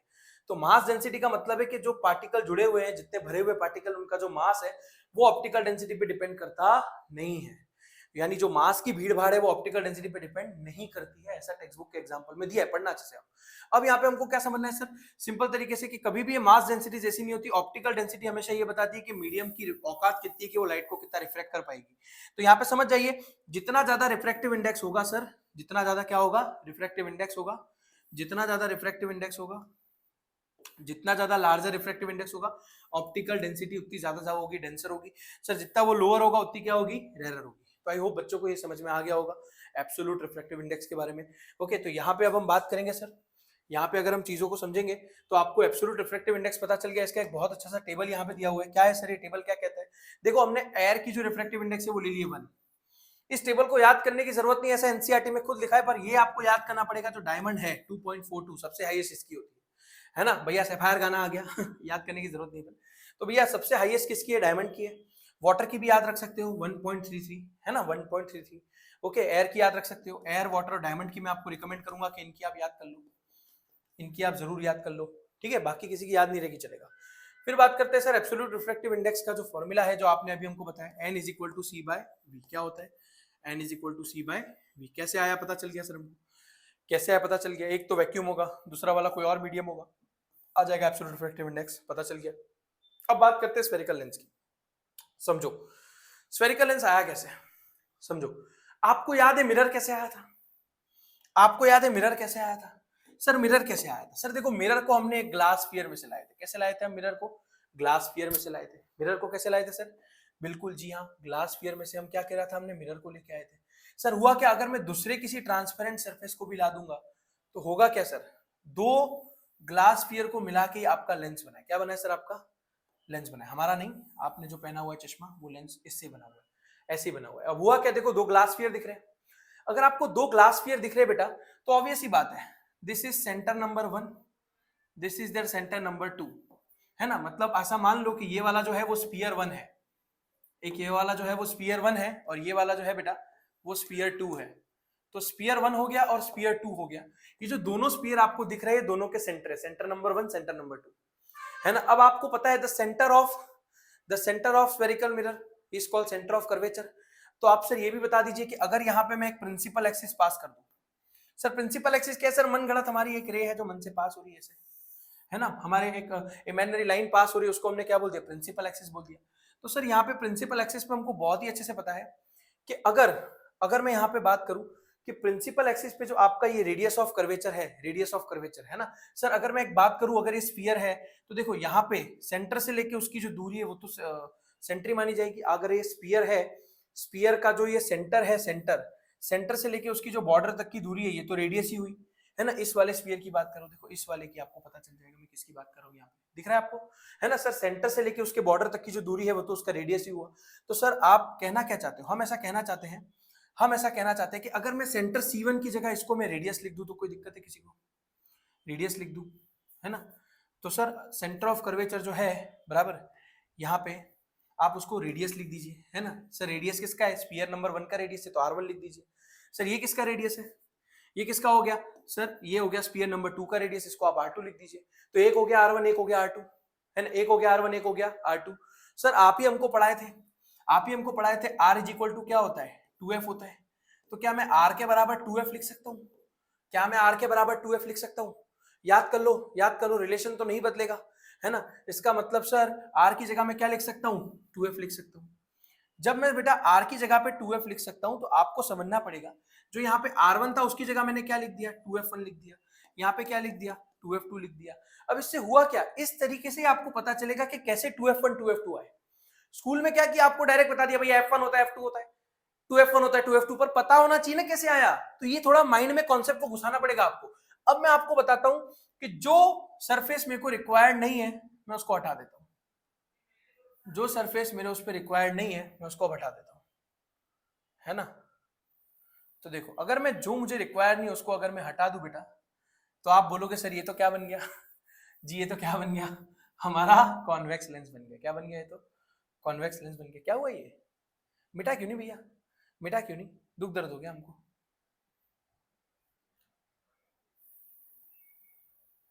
ये रहा, क्या बन गया, क्या बन गया, हाँ जल्दी बता दो क्या बन गया, कॉन्वेक्स लेंस। क्या बन गया, कॉन्वेक्स लेंस बन गया, है ना। जब आपका ये कॉन्वेक्स लेंस बन गया तो आप समझ जाइए ये आपका कॉन्वेक्स लेंस है ना सर, जिसका 2f1 2f2 है। ऑब्वियस सी बात है सर, 2f1 2f2 है तो ऑब्वियस सी बात है यहाँ पे f1 भी होगा, है ना, यहाँ पे क्या होगा, f2 भी होगा। सर यहाँ पे जो हमारे कॉन्वेक्स लेंस का सेंटर है उसे हम ऑप्टिकल सेंटर बोलते हैं। क्या बोलते हैं उसको, ऑप्टिकल सेंटर। वहां पे आप उसे पोल बोलते थे, centre of spherical mirror is called pole, पर सर यहाँ पे इसको हम क्या बोलते हैं, ऑप्टिकल सेंटर। तो इस तरह से रचना आ गई हमारे, इस तरह से फॉर्मेशन हो गई हमारे कॉन्वेक्स लेंस की। सेम इसी तरह से कॉनकेव लेंस की भी हो जाएगी। तो सर यहाँ पे हमें पता चल गया कि स्फेरिकल लेंस है कैसे, इनके अंदर रिफ्लेक्शन कैसे होगा। तो पहले समझना पड़ेगा मिरर के कॉन्सेप्ट में क्या था, लाइट आती थी टकरा के चली जाती थी। लेंस के अंदर क्या होगा, लाइट आएगी बेंड हो जाएगी, अंदर अंदर जाएगी, बेंड होने वाली है। क्या होने वाली है, बेंड होने वाली है। अब कैसे बेंड होगी ये डिपेंड करता है नेचर पे, कैसे मुड़ेगी कैसे झुकेगी डिपेंड करता है नेचर पे। तो सर फिर से आ जाइए, बिल्कुल उल्टा कर दीजिए, कॉनकेव और कॉन्वेक्स की मिरर को लेंस से बिल्कुल उल्टा कर दीजिए नेचर को। कॉनकेव मिरर आपने पढ़ा था कन्वर्जिंग था, है ना, लाइट को अंदर मुड़ाता था। कॉन्वेक्स था वो दूर करता था। अब इसको उल्टा कर दीजिए तो आपको पता चल जाएगा जो कॉन्वेक्स लेंस है, कॉन्वेक्स लेंस है वो बोलता है मैं कन्वर्जिंग हूं। क्या हूं मैं, कन्वर्जिंग हूं। कन्वर्जिंग हूं यानी मैं क्लोज लाता हूं, C for converging, C for close, C for converging, C for close. Concave क्या बोलता है, कॉनकेव क्या बोलता है मैं डाइवर्जिंग हूं। कॉनकेव क्या बोलता है, मैं डाइवर्जिंग हूं। कई बार 3 मार्क का क्वेश्चन आ जाता है दोनों के बीच के डिफरेंस बिटवीन में। तो डाइवर्जिंग माने जो दूर करेगा, क्या करेगा, डाइवर्जिंग माने जो दूर करेगा, D for diverging, D for दूर, ये हमने आपको याद करवाया था। तो आप बिल्कुल समझ जाइए कॉन्वेक्स लेंस कन्वर्जिंग है, कॉनकेव लेंस डाइवर्जिंग है। अब आप ये भी समझ जाइए कि यहाँ पे ये इसके जो कॉर्नर है काफी पतले हैं। कॉन्वेक्स लेंस के जो कॉर्नर है वो थिन होते हैं, पर इस वाले के आप देखेंगे थोड़े मोटे हैं। देखो ये वाला पॉइंट देखो आप कितना बड़ा है, कितना फैला है, क्या ना, चौड़ा हुआ है ना। तो भैया जो चौड़ा हुआ है फैला हुआ है उसको हम थिक बोलते हैं। क्या बोलते हैं, थिक। क्या बोलते हैं, थिक बोलते हैं, है ना। सर सेंटर की बात करें तो देखो ये सेंटर से ऐसे फूला हुआ है, मोटा है, सेंटर से मोटा है। सर ये सेंटर से कैसा है, ठीक है, पर ये वाला सेंटर से देखो चपटा है, चपटा है। सेंटर से जो चपटा होगा उसको हम क्या बोलेंगे, थिन। तो भैया ये हो गया आपका 3 difference between convex and concave lens. आगे बढ़ेंगे। अब सर यहाँ पे बात करते हैं दोनों के नेचर की। सबसे पहली बात है कि सर कि the centre point of lens, lens का सेंटर पॉइंट क्या होता है, optical, optical centre, not optical focus, गलती हो गई। Optical centre. क्या होता है? Optical centre. इसके अलावा सर जो एक लाइन पास हो रही है बेंडर लाइन ऑप्टिकल सेंटर से, वो क्या होती है? Principal axis. अब सर ये बहुत इंपॉर्टेंट पार्ट है भैया, फोकस। सर फोकस दोनों का अलग अलग होगा। ये बोलता है मैं क्लोज लाऊंगा लाइन को, क्या लाऊंगा? क्लोज, कन्वर्ज कराऊंगा। ये बोलता है मैं डाइवर्ज कराऊंगा, क्या कराऊंगा? डाइवर्ज। डाइवर्ज यानी दूर, है ना? तो अब आप बता दो इसका नाम क्या है? इसका नाम क्या है? कॉन्वेक्स। इसका नाम क्या है? कॉनकेव, है ना? अब आपको समझना पड़ेगा ये क्या कर रहा है? लाइट को कन्वर्ट करा रहा है। जैसी सारी लाइट रेज आई इसने उसको एक पॉइंट पे मिला दिया। वो पॉइंट क्या है सर? फोकस। इस वाले ने क्या किया? सारी लाइट रेज यहां भी पैरेलल आई पर इसने उसको दूर कर दिया, फैला दिया, डाइवर्ज करा दिया, कॉनकेव, है ना? क्या करा दिया? डाइवर्ज करा दिया भैया, कॉनकेव है। कौन है? कॉनकेव। समझ गए सर बच्चे? बिल्कुल समझ गए। अब बात करते हैं सर रे डायग्राम की। सर रे डायग्राम बनाना पड़ेगा, इंपॉर्टेंट है। न्यूमेरिकल में मिरर के रे डायग्राम भूल जाओगे ना एक बार में तो भी न्यूमेरिकल हो जाते हैं। इस वाले में न्यूमेरिकल नहीं होंगे अगर रे डायग्राम नहीं आया तो। समझना, बिल्कुल जितने कॉनकेव मिरर में थे वो कॉन्वेक्स लेंस में है। जो कॉन्वेक्स मिरर में थे सिर्फ 2, वैसे ही कॉनकेव लेंस में। तो प्लीज उसको समझ जाइए, बिल्कुल उल्टा है, बाकी सब कुछ सेम है। आपको ऐसा लगेगा सर ये तो पार्ट 1 देखने लगे गलती से, है ना? तो यहाँ पे समझ जाइए रूल्स। बिना रूल्स के रे डायग्राम आप नहीं कर पाएंगे। क्या रूल है सर इसका? सबसे पहला रूल है भैया रेवन। रावण नहीं बोलेंगे, रेवन बोलेंगे। क्या बोलेंगे? रेवन। रेवन क्या बोलती है? क्या बोलती है रेवन? सर मैं आऊंगी पैरेलल, है ना? अब देखो पैरेलल आ रही है, आपको पता है कि यहाँ पे रिफ्रैक्शन हो रहा है। सर रिफ्रैक्शन हो रहा है यानी मीडियम चेंज हो रहा है। लाइट अब एयर से कहां जा रही है? ग्लास में। तो ऑब्वियस सी बात है उसको मुड़ाएगा, बेंड करेगा, रिफ्रैक्शन करेगा। पर सर कैसे करेगा? कुछ तो नियम होंगे। तो नियम कहते हैं कि अगर मैं आऊंगी पैरेलल तो जाऊंगी फोकस से, आऊंगी पैरेलल तो जाऊंगी फोकस से। सर यहाँ पे भी वही है। इसके सेंटर को ऑप्टिकल सेंटर मान लीजिए, है ना? इसको F1 मान लीजिए, इसको क्या मान लीजिए? F2 मान लीजिए। अब होगा क्या? इस वाले की थोड़ी अलग है ना? इस वाले की भी लाइन आती तो बिल्कुल पैरेलल है। कैसी आती है? पैरेलल, है ना? पर आफ्टर रिफ्लेक्शन वो क्या हो जाती है? आफ्टर रिफ्लेक्शन क्या हो जाती है? डाइवर्ज हो जाती है। क्या हो जाती है? डाइवर्ज। डाइवर्ज माने दूर हो जाती है। क्यों? इसका नेचर है, ये इसका नेचर है। अभी आपने पीछे पढ़ा इसका डाइवर्जिंग नेचर के, तो दूर करता है। सर जो दूर करता है तो आपने तो नियम बता दिया कि भैया मैं आऊंगी पैरेलल तो जाऊंगी फोकस से। भैया नहीं जा रही तो क्या कर लो? डॉटेड लाइन बना लो। क्या कर लो? डॉटेड लाइन बना लो, पीछे खींच लो, रेवन नाम दे दो, है ना? ये कॉन्वेक्स की है, बोलती है आऊंगी पैरेलल तो जाऊंगी फोकस पे। सर ये भी फोकस ही जा रही है पर जबरदस्ती ले जानी पड़ रही है। इसने उसको मुड़ा तो दिया पर पीछे जब मैंने खींचा तो ये फोकस ही पास हो रही है। सेम इसका उल्टा कर दो रे टू में। किसमें उल्टा कर दो इसको? रे टू में। रे टू बिल्कुल उल्टी है ना? रे टू बिल्कुल उल्टी। पहले समझना पड़ेगा सेंटर ऑफ लेंस। मेरे साथ बोलते जाइए, मेरे साथ बोलते जाइए। The centre of lens, spherical lens is called optical centre, है ना? 2 ही सेंटीमीटर पे बच्चे बना देंगे F1, वही 2 सेंटीमीटर पे बना देंगे F2। बिना स्केल के बनाया तो लोचा आ जाएगा, ध्यान रखना भाई। तो एक हो जाएगा F1, एक हो जाएगा F2, है ना? सेम उसी तरह से सर यहाँ पे रे टू समझ रहे हैं। रे टू क्या बोलती है कि अगर मैं आऊंगी फोकस पे, अगर मैं आऊंगी फोकस पे, देखो अगर आप ध्यान से देखोगे ये ऐसे फोकस पे आ रही थी। कैसे आ रही थी? फोकस पे। ये ऐसे फोकस पे आ रही थी, ऐसे। ये क्या हो रही थी? ऐसे फोकस पे आ रही थी। क्या हो रही थी? फोकस पे आ रही थी। पर जो कि अब इसका मीडियम चेंज हो गया, मीडियम चेंज हो गया तो भैया धर्म परिवर्तन हो गया। मीडियम चेंज होगा तो धर्म परिवर्तन हो गया भैया, रिफ्रैक्शन हो गया। क्या हो गया? रिफ्रैक्शन। बोलती है मैं आऊंगी अगर फोकस पे तो हो जाऊंगी पैरेलल। क्या हो जाऊंगी? पैरेलल। अगर मैं आई फोकस पे तो हो जाऊंगी पैरेलल। सेम ये भी यही बोलती है कि सर अगर मैं आई अगर फोकस पे, किस पे आई? फोकस पे। अगर आप थोड़ा सा ऐसे पास कराएंगे फोकस पे आ रही थी, पर अब जो कि फोकस पे आ रही थी तो after refraction it will becomes parallel. कैसी हो गई है? पैरेलल हो गई। कैसी हो गई है? पैरेलल हो गई। आफ्टर रिफ्रैक्शन ये आ रही थी फोकस पे पर कैसी हो गई? पैरेलल हो गई। ओके, तो यहाँ पे आपको थोड़ा मैंने समझाने के लिए खाली लाइन बताई है। ओके, समझ जाइए। तो हुआ क्या? सर मैं आऊंगी फोकस पे तो हो जाऊंगी पैरेलल, है ना? तो अब आप इसको पीछे ले जाना पड़ेगा, ऐसे पीछे लेना पड़ेगा, ठीक है? पर ये आना कहाँ चाहती थी? फोकस पे। ये आना कहाँ चाहती थी? फोकस पे। पर जो कि ये लेंस आ गया बीच में तो क्या हो गई? पैरेलल हो गई। क्या हो गई?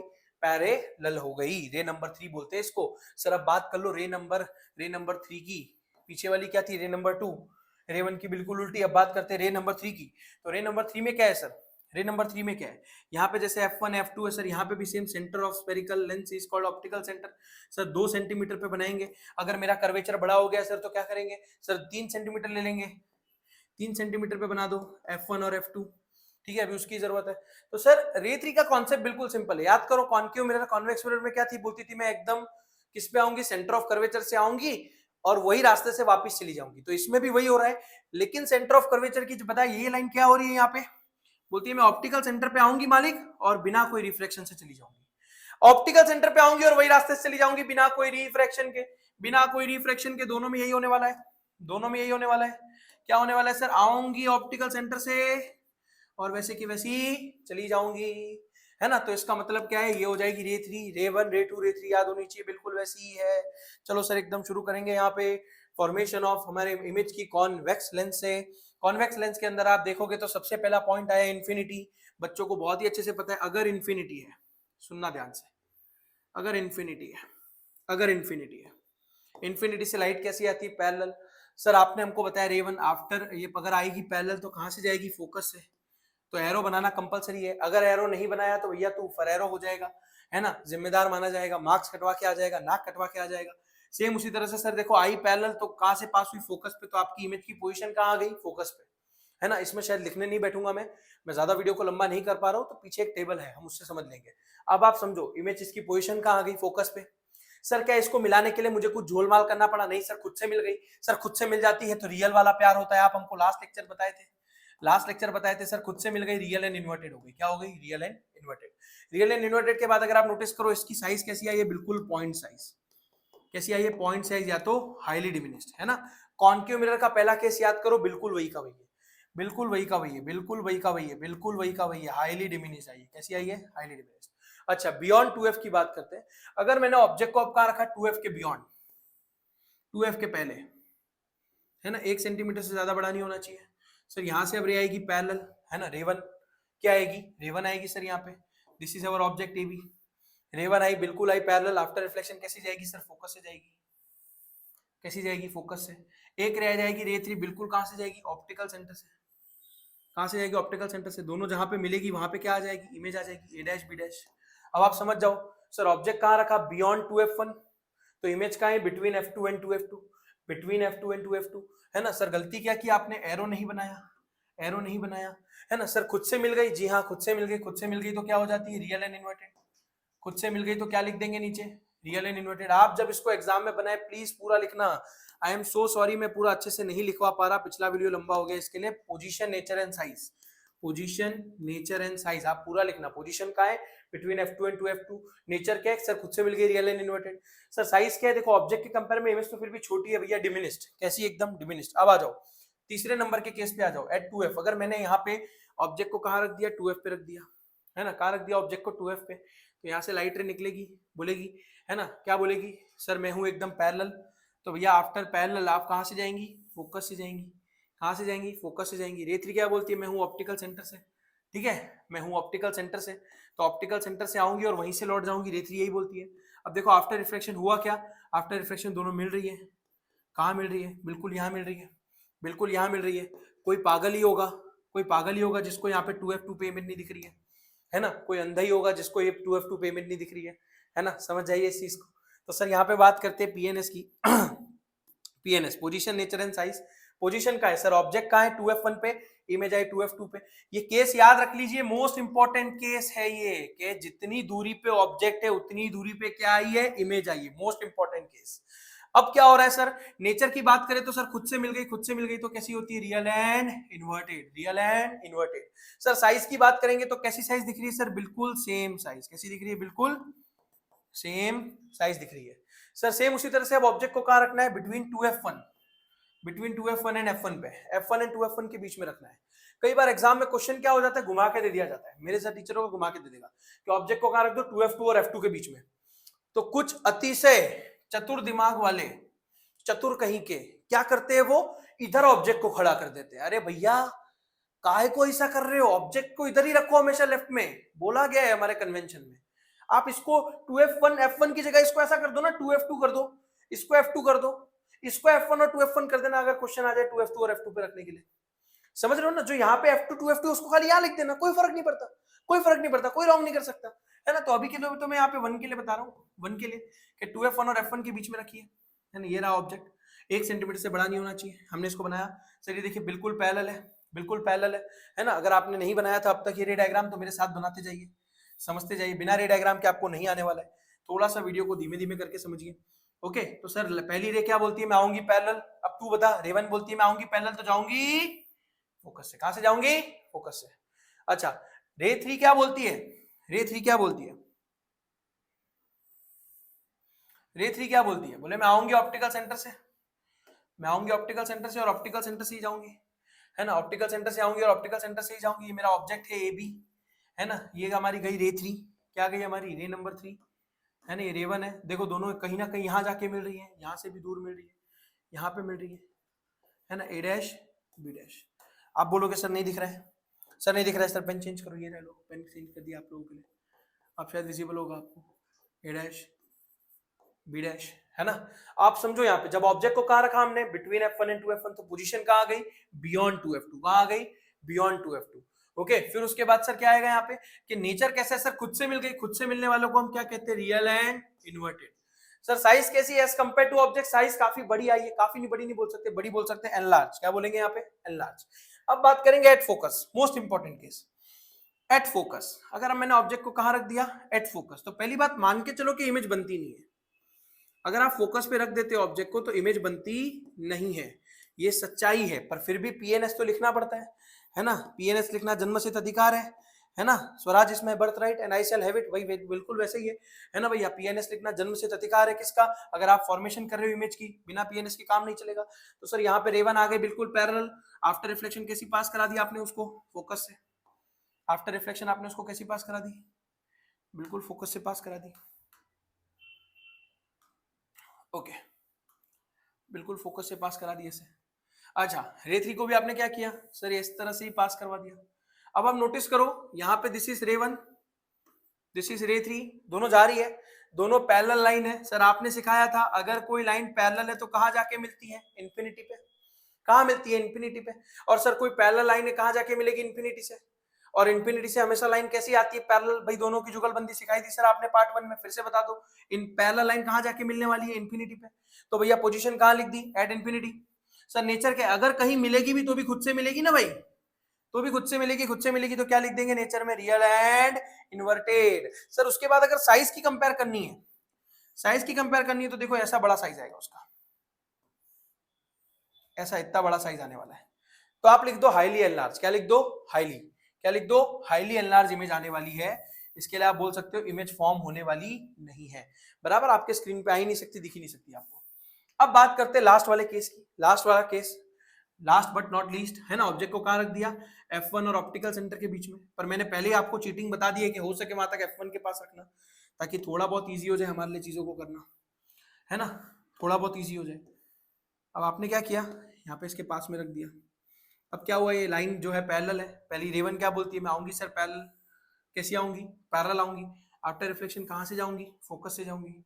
आफ्टर रिफ्लेक्शन कहाँ से जाऊंगी, फोकस से जाऊंगी। सर सीधी बात है, मैं तो रेवन हूं, मैं तो यही कह रही हूँ, आऊंगी पैरेलल, जाऊंगी फोकस से। ठीक उसी तरह से सर ये रे 3 क्या बोल रही है, सर मैं आऊंगी ऑप्टिकल सेंटर से और जाऊंगी भी ऑप्टिकल सेंटर से, है ना। आपका ये भी ऑब्जेक्ट खड़ा है यहाँ पे, अब ये दोनों रे जा रही है, दोनों रे जा रही है। सर देखो दोनों कितनी मुड़ी हुई है, दोनों कितनी मुड़ी हुई है, आगे जा रही है और दूर जाएगी, है ना। अब सोचो अभी इतनी दूर है और आगे जाएगी तो और दूर जा रही है। सर याद रखना पड़ेगा कि आपने पहले ही बताया था, अगर कोई दो लोग बहुत दूर जा रहे हैं तो कहीं पीछे तो मिलते होंगे, कहीं पीछे तो मिलते होंगे, कहीं तो खोपचा बनाया होगा, है ना, कहीं तो खोपचा बनाया होगा इन्होंने, है ना। इस वाली को मिलाओ,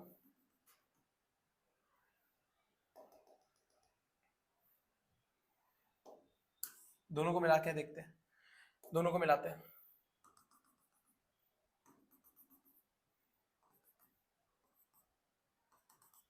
है ना। अगर आपका भी मेरी तरह इस तरह से बुक में बहुत ज्यादा बड़ा जा रहा है, मतलब आपकी प्रैक्टिस नहीं है, ठीक है। मैं तो बिना स्केल के बना रहा हूँ, फिर भी देखो लाइन एकदम मस्त बन रही है, जोरदार है। This is your object A dash B dash, है ना। तो आप समझ जाओ पहली बार इसने अपना धर्म परिवर्तन कर लिया। सर ऐसा क्यों बोल रहे हो धर्म परिवर्तन कर लिया, अब तक सारे केस में आप इमेज का जो नेचर था क्या लिखते थे, रियल एंड इन्वर्टेड। पर याद करिए ये लास्ट वाला केस है, छक्के वाला केस है, और छक्के वाले केस में आपको पता है शॉर्ट ट्रिक भी दी थी सर आपने। छक्के वाले केस में इसका जो नेचर है वो कैसा होगा, वर्चुअल एंड इरेक्ट हो गया। क्या हो गया, वर्चुअल एंड इरेक्ट। क्या हो गया बच्चा, वर्चुअल एंड इरेक्ट हो गया। तो अब आप समझ जाइए आपका जो ऑब्जेक्ट है ए बी, उसके कंपेयर में इमेज कैसी आई है सर, इमेज कैसी आई है, बिल्कुल बड़ी आई है, एनलार्ज आई है। इसके अलावा पोजीशन बोल देंगे तो on the same side of object, भैया एकदम ऑब्जेक्ट जहां खड़ा है उसी के सेम साइड पे क्या आती है, इमेज आती है छक्के वाले केस में। तो ये सर हमको बहुत ही अच्छे से पता चल गया, है ना। तो सर इसको समझा दो टेक्स्ट बुक में कैसे दिया हुआ है, शॉर्ट ट्रिक दे दो इसकी। तो सर शॉर्ट ट्रिक पहले ही दे चुके हैं, फिर से इसकी रील बना चुके हैं, फिर भी आपको समझा देंगे भैया इन्फिनिटी पे ऑब्जेक्ट हो तो इमेज कहाँ आती है, फोकस पे। ऑब्जेक्ट इन्फिनिटी पे, इमेज आएगी फोकस पे, बिल्कुल उल्टा कर दे, बिल्कुल उल्टा कर दे, ऑब्जेक्ट को कहां रख दे, फोकस पे, तो इमेज कहां आ जाएगी, इन्फिनिटी पे। पूरा गेम सेम है, अगर तेरा ऑब्जेक्ट 2f1 पे है तो यहाँ पे इमेज आएगी 2f2 पे, वहां पे सी पे था, है ना, रील हमने बनाई उसमें सी पे था, किस पे था, सी पे। ठीक उसी तरह से देखो, अगर आपका ऑब्जेक्ट बियॉन्ड 2f2 है तो इमेज कहां आने वाली, बिटवीन f2 एंड 2f2। इसको उल्टा कर दो, ऑब्जेक्ट अब between f2 and f1 and 2f1 है तो इमेज कहां आती है, बियॉन्ड 2f2। यानी सब नेचर देखो बिल्कुल कहीं ना कहीं रिलेट कर रहे हो। लास्ट वाला छक्के वाला केस सर, वहां पे पी एंड एफ था, यहाँ पे फोकस और ऑप्टिकल सेंटर है, तो सेम साइड पे आ रही है इमेज, कहां आ रही है, same side of the object. इसके अलावा सर अगर मैं बात करूं तो आपने पहले ही कहा था कि हमेशा याद रखना 2f वाला केस जो मोस्ट इंपॉर्टेंट है उसमें सेम साइज है, उसके ऊपर की जितनी भी होगी वो क्या है, डिमिनिश्ड है। सर 2f1 के पहले, 2f1 के पहले, 2f के पहले हमने जहां पे भी ऑब्जेक्ट को रखा सब में डिमिनिश आएगी, 2f पे सेम साइज आएगी, 2f के बाद जितने भी आप रखोगे जगह वहां पे क्या आएगी, एनलार्ज ही आएगी, क्या आएगी, एनलार्ज। सर नेचर को कैसे याद करें, सर सबके लिए सेम ही नेचर था, real and inverted, real and inverted, खाली एक छक्के वाले केस में क्या हो गया, वर्चुअल एंड इरेक्ट, क्या हो गया, virtual and erect. I hope आपको समझ में आ गया होगा। तो सर कॉनकेव लेंस पे क्यों बाकी रख रहे हो, कॉनकेव लेंस पे समझा दो, दिस इज ऑप्टिकल सेंटर, है ना, this is also optical centre. Sir इसके बाद बात करेंगे यहाँ पे कि सर दिस इज f1, है ना, दिस इज f2, 3-3 सेंटीमीटर ले लेना अगर आपका बड़ा बन गया है तो, 2f2, यहाँ पे क्या ले लो, 2f1, यहाँ पे इतने केस ही नहीं आते सर, मजा आ जाता है एकदम। फिर यहाँ पे क्या आ जाता है, फिर अगेन यहाँ पे क्या आ जाता है, f1, यहाँ पे क्या आ जाता है, f2, यहाँ पे क्या आ जाता है, 2f2, और 2 सेंटीमीटर पे यहाँ पे भी सेम क्या आ जाएगा, 2f1। अब आप समझ जाइए इसमें दो ही केस क्यों आते हैं, क्योंकि इसका नेचर सबके लिए सेम ही है, तो बोले ज्यादा केस देने की जरूरत नहीं है। अब मेन चीज क्या है, इन्फिनिटी पे, सर ऑब्वियस ही बात है, इन्फिनिटी पे रेस कैसी आती है, बिल्कुल पैरेलल, है ना, यहाँ पे ऑप्टिकल सेंटर पे डॉटेड लाइन बनानी पड़ेगी तो ये आपको पता चलेगा। Sir after reflection they will pass through focus. Sir ये तो आपने किसके जैसी बना दी, कॉन्वेक्स के जैसी बना दी, पर क्या ये कॉन्वेक्स लेंस है, नहीं सर ये तो कॉनकेव लेंस है। कौन सा लेंस है, कॉनकेव, तो आप सोच ही नहीं सकते कन्वर्ज कराएगा, ये तो भैया डाइवर्जिंग नेचर है। बोलता है मालिक हम तो दूर कर देंगे, है ना, हम तो क्या कर देंगे, दूर कर देंगे, ये बोलता है ले हम भी दूर कर देंगे ऐसे। अब दोनों ने दूर कर दिया, दूर कर दिया, है ना, अब जो लोग दूर जा रहे हैं जुदा हो गए, जुदाई बर्दाश्त नहीं हो रही, पीछे मिल रहे खोपचे में आके, ले भाई बना दे यहाँ पे डॉटेड लाइन, बना दे, ये रहा इमेज कहाँ आ रही है, फोकस पे, है ना, इमेज में तेरा पोजीशन कहाँ आ गया सर, फोकस पे। बताए थे आप इमेज ऑब्जेक्ट इन्फिनिटी पे तो इमेज कहाँ आती, फोकस पे, लिख के ले लो, रट लो इस बात को, पक्की बात है। सर अगर मैं नेचर की बात करूं तो देखो सर यहाँ पे जो रेज आई थी खुद से मिली नहीं है, मुझे पीछे खींचना पड़ा, जब पीछे खींचना पड़ा तो नेचर हो जाता है वर्चुअल, वर्चुअल एंड इरेक्ट हो जाता है सर। इसके अलावा हमेशा याद रखना, कॉनकेव लेंस हमेशा इमेज देगा डिमिनिश्ड, कभी भी न्यूमेरिकल आ जाए तो समझ जाना कि साइज जो होगी ना हमेशा कॉनकेव लेंस में छोटी ही आने वाली है, नहीं नीचे मत देखो, डिमिनिश्ड ही आने वाली है, क्या आने वाली है, डिमिनिश्ड आने वाली है, ठीक है।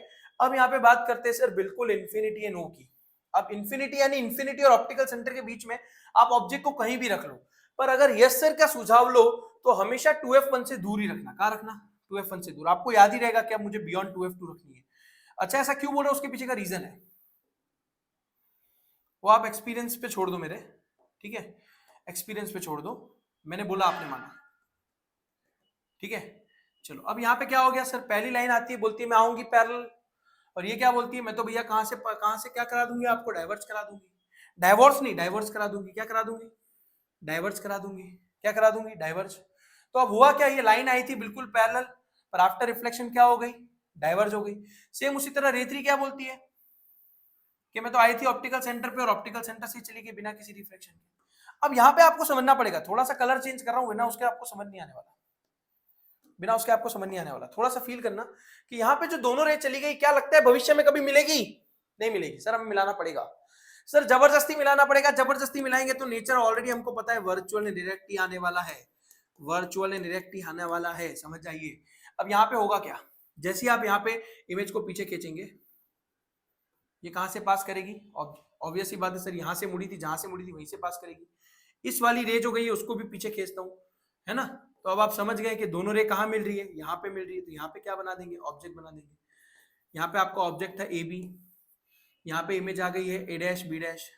आप खुद बता दो, मैंने जो कहा था कि हमेशा ये छोटा ऑब्जेक्ट ही, छोटी इमेज ही बनाएगा, डिमिनिश्ड बनाएगा। दिख रहा है कॉनकेव लेंस हमेशा कैसी इमेज बनाने वाला है, डिमिनिश्ड। जीता जाता लाइव एग्जांपल आपके सामने आ गया, बोलो इसमें कोई दिक्कत है बच्चों को, कि यहाँ तक रे डायग्राम में कोई दिक्कत है, बिल्कुल होनी भी नहीं चाहिए, हो तो कमेंट करके बता देना, यस सर सेपरेट वीडियो डाल देंगे आपके लिए, है ना, चैनल आप लोगों के लिए ही है बच्चों, बिल्कुल बेफिक्र रहिए। Images form by concave lens, है ना। तो सर ऑब्जेक्ट ऑब्वियस ही बात है इंफिनिटी पे होगा तो इमेज कहाँ आने वाली, फोकस पे। Sir between infinity and optical centre पे रखा तो यहाँ पे सर सेम साइड पे आने वाली, between focus and optical centre. देख लो between focus and optical centre, ये रहा ना आपका फोकस, ये रहा ऑप्टिकल, उसके बीच में ही आएगी।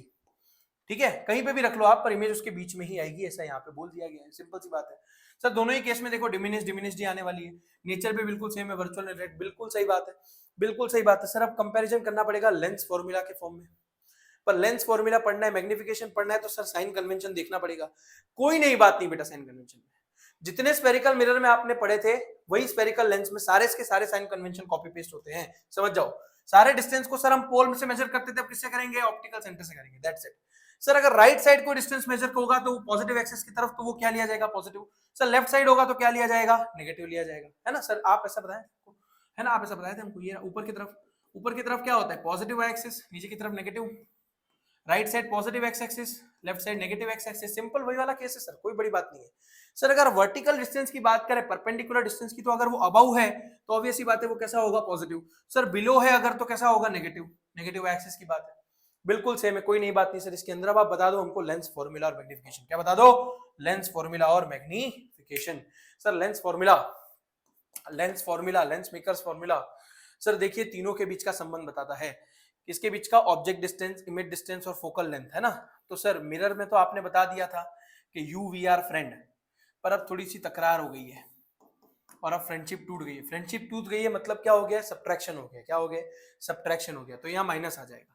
प्लस वहां पे आप जब प्लस करते थे ना तो v और u को आगे पीछे कर सकते थे, u प्लस वी करो या v plus you, 1/u plus 1/v करो या 1/v प्लस 1/u, सेम ही रहने वाला था, पर यहाँ पे सेम होगा नहीं, यहाँ पे फिक्स है 1/v minus 1/u is equal to 1/f, है ना भैया। v minus u is equal to f, ये वाला फिक्स ही रहने वाला है। सेम उसी तरह से सर बात कर लो मैग्निफिकेशन की, सर ऑब्वियस सी बात है, the ratio of height of image with respect to height of object is known as magnification. But what is the difference between mirror and lens, तो सर वहां पे माइनस वी बाई यू था, यहाँ पे सिर्फ वी बाई यू है, यहाँ पे सिर्फ v बाई यू है, दैट्स इट।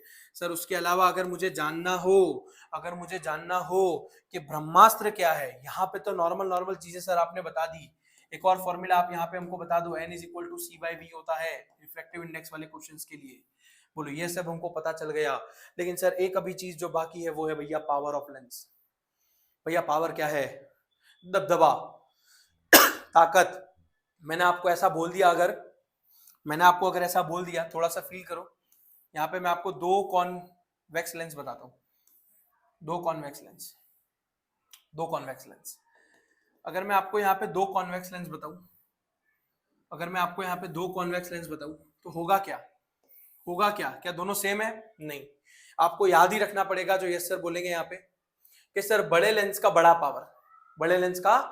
पावर। घर पे चाचा की आप शायद इज्जत ना करते हो, है ना, कई बार चाचा हमको ज्यादा लाड़ प्यार करते, पाँव छुए नहीं छुए चला लेते हैं, पर बड़े पापा ताऊ इनके पाँव नहीं छुए, दो झापड़ लगा देंगे खींच के सबके सामने। क्यों भैया, बड़े हैं। तो याद रखना पड़ेगा बच्चों को, बड़े लेंस का बड़ा पावर। सर फील करवा दो, बिना फीलिंग के फिजिक्स समझ नहीं आता। बड़े लेंस का बड़ा पावर, फील करवा दो एक बार, क्या फील करेंगे सर, सिंपल है यहाँ पे समझ जाएंगे। सर यहाँ पे ऑप्टिकल सेंटर है, यहाँ पे ले लेते हैं हम f2, यहाँ पे ले लेते हैं 2f2, ठीक है। सेम उसी तरह ये रहा ऑप्टिकल सेंटर, यहाँ पे भी ले लेते हैं f2, यहाँ पे भी ले लेते हैं 2f2। अब समझ जाइए होगा क्या कि सर बड़ा अगर लेंस है तो ऑब्वियस ही बात है उसका जो कर्वेचर आएगा वो थोड़ा छोटा आएगा। क्यों छोटा आएगा ऐसा बोल रहा हूँ, क्योंकि देखो लेंस ऑलरेडी बड़ा है तो उसका कर्वेचर थोड़ा छोटा है, पर जो लेंस छोटा होता है उसका कर्वेचर काफी बड़ा होता है।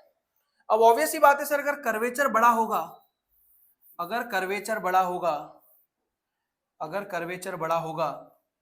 समझना यहाँ पे, अगर कर्वेचर बड़ा होगा तो यहाँ पे क्या होगा सर, कर्वेचर बड़ा होने पे यहाँ पे उसका सेंटर जो है वो बड़ा हो जाएगा, सेंटर बड़ा हो जाएगा तो ऑब्वियस ही बात है सर फोकल लेंथ भी उसके आसपास आएगी। सर अब यहाँ पे जो सर्कल है सर उसका सेंटर छोटा है, यहाँ पे उसका जो सेंटर है वो छोटा है, ध्यान यहाँ पे देना अच्छे से, आपको समझ आ जाएगा। सर ये देखो, अगर ये उसका सेंटर है 2f2 तो यहाँ पे कहीं ना कहीं क्या आ जाएगा, f2।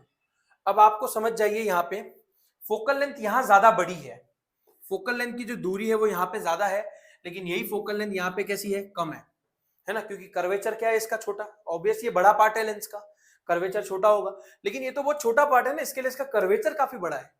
कर्वेचर बड़ा मतलब सर यहाँ पे सेंटर भी बड़ा, सेंटर बड़ा तो भैया फोकल लेंथ भी उसके आसपास आएगी, हाफ मिड पॉइंट होता है, हमने पढ़ा था। अब हुआ क्या, अब आप थोड़ा सा फील करेंगे तो आपको पता चल जाएगा, जैसे ही कोई लाइट रे आती है, जैसे ही कोई लाइट रे आती है, ऑब्वियस ही बात है, लाइट रे पैरेलल आएगी, आफ्टर रिफ्लेक्शन कैसी जाएगी, फोकस से जाएगी। कैसे जाएगी, फोकस से जाएगी। आफ्टर रिफ्लेक्शन कैसी जाएगी, फोकस से जाएगी। सर सेम यहाँ पे अगर कोई लाइट रे आई कैसे जाएगी, फोकस से जाएगी।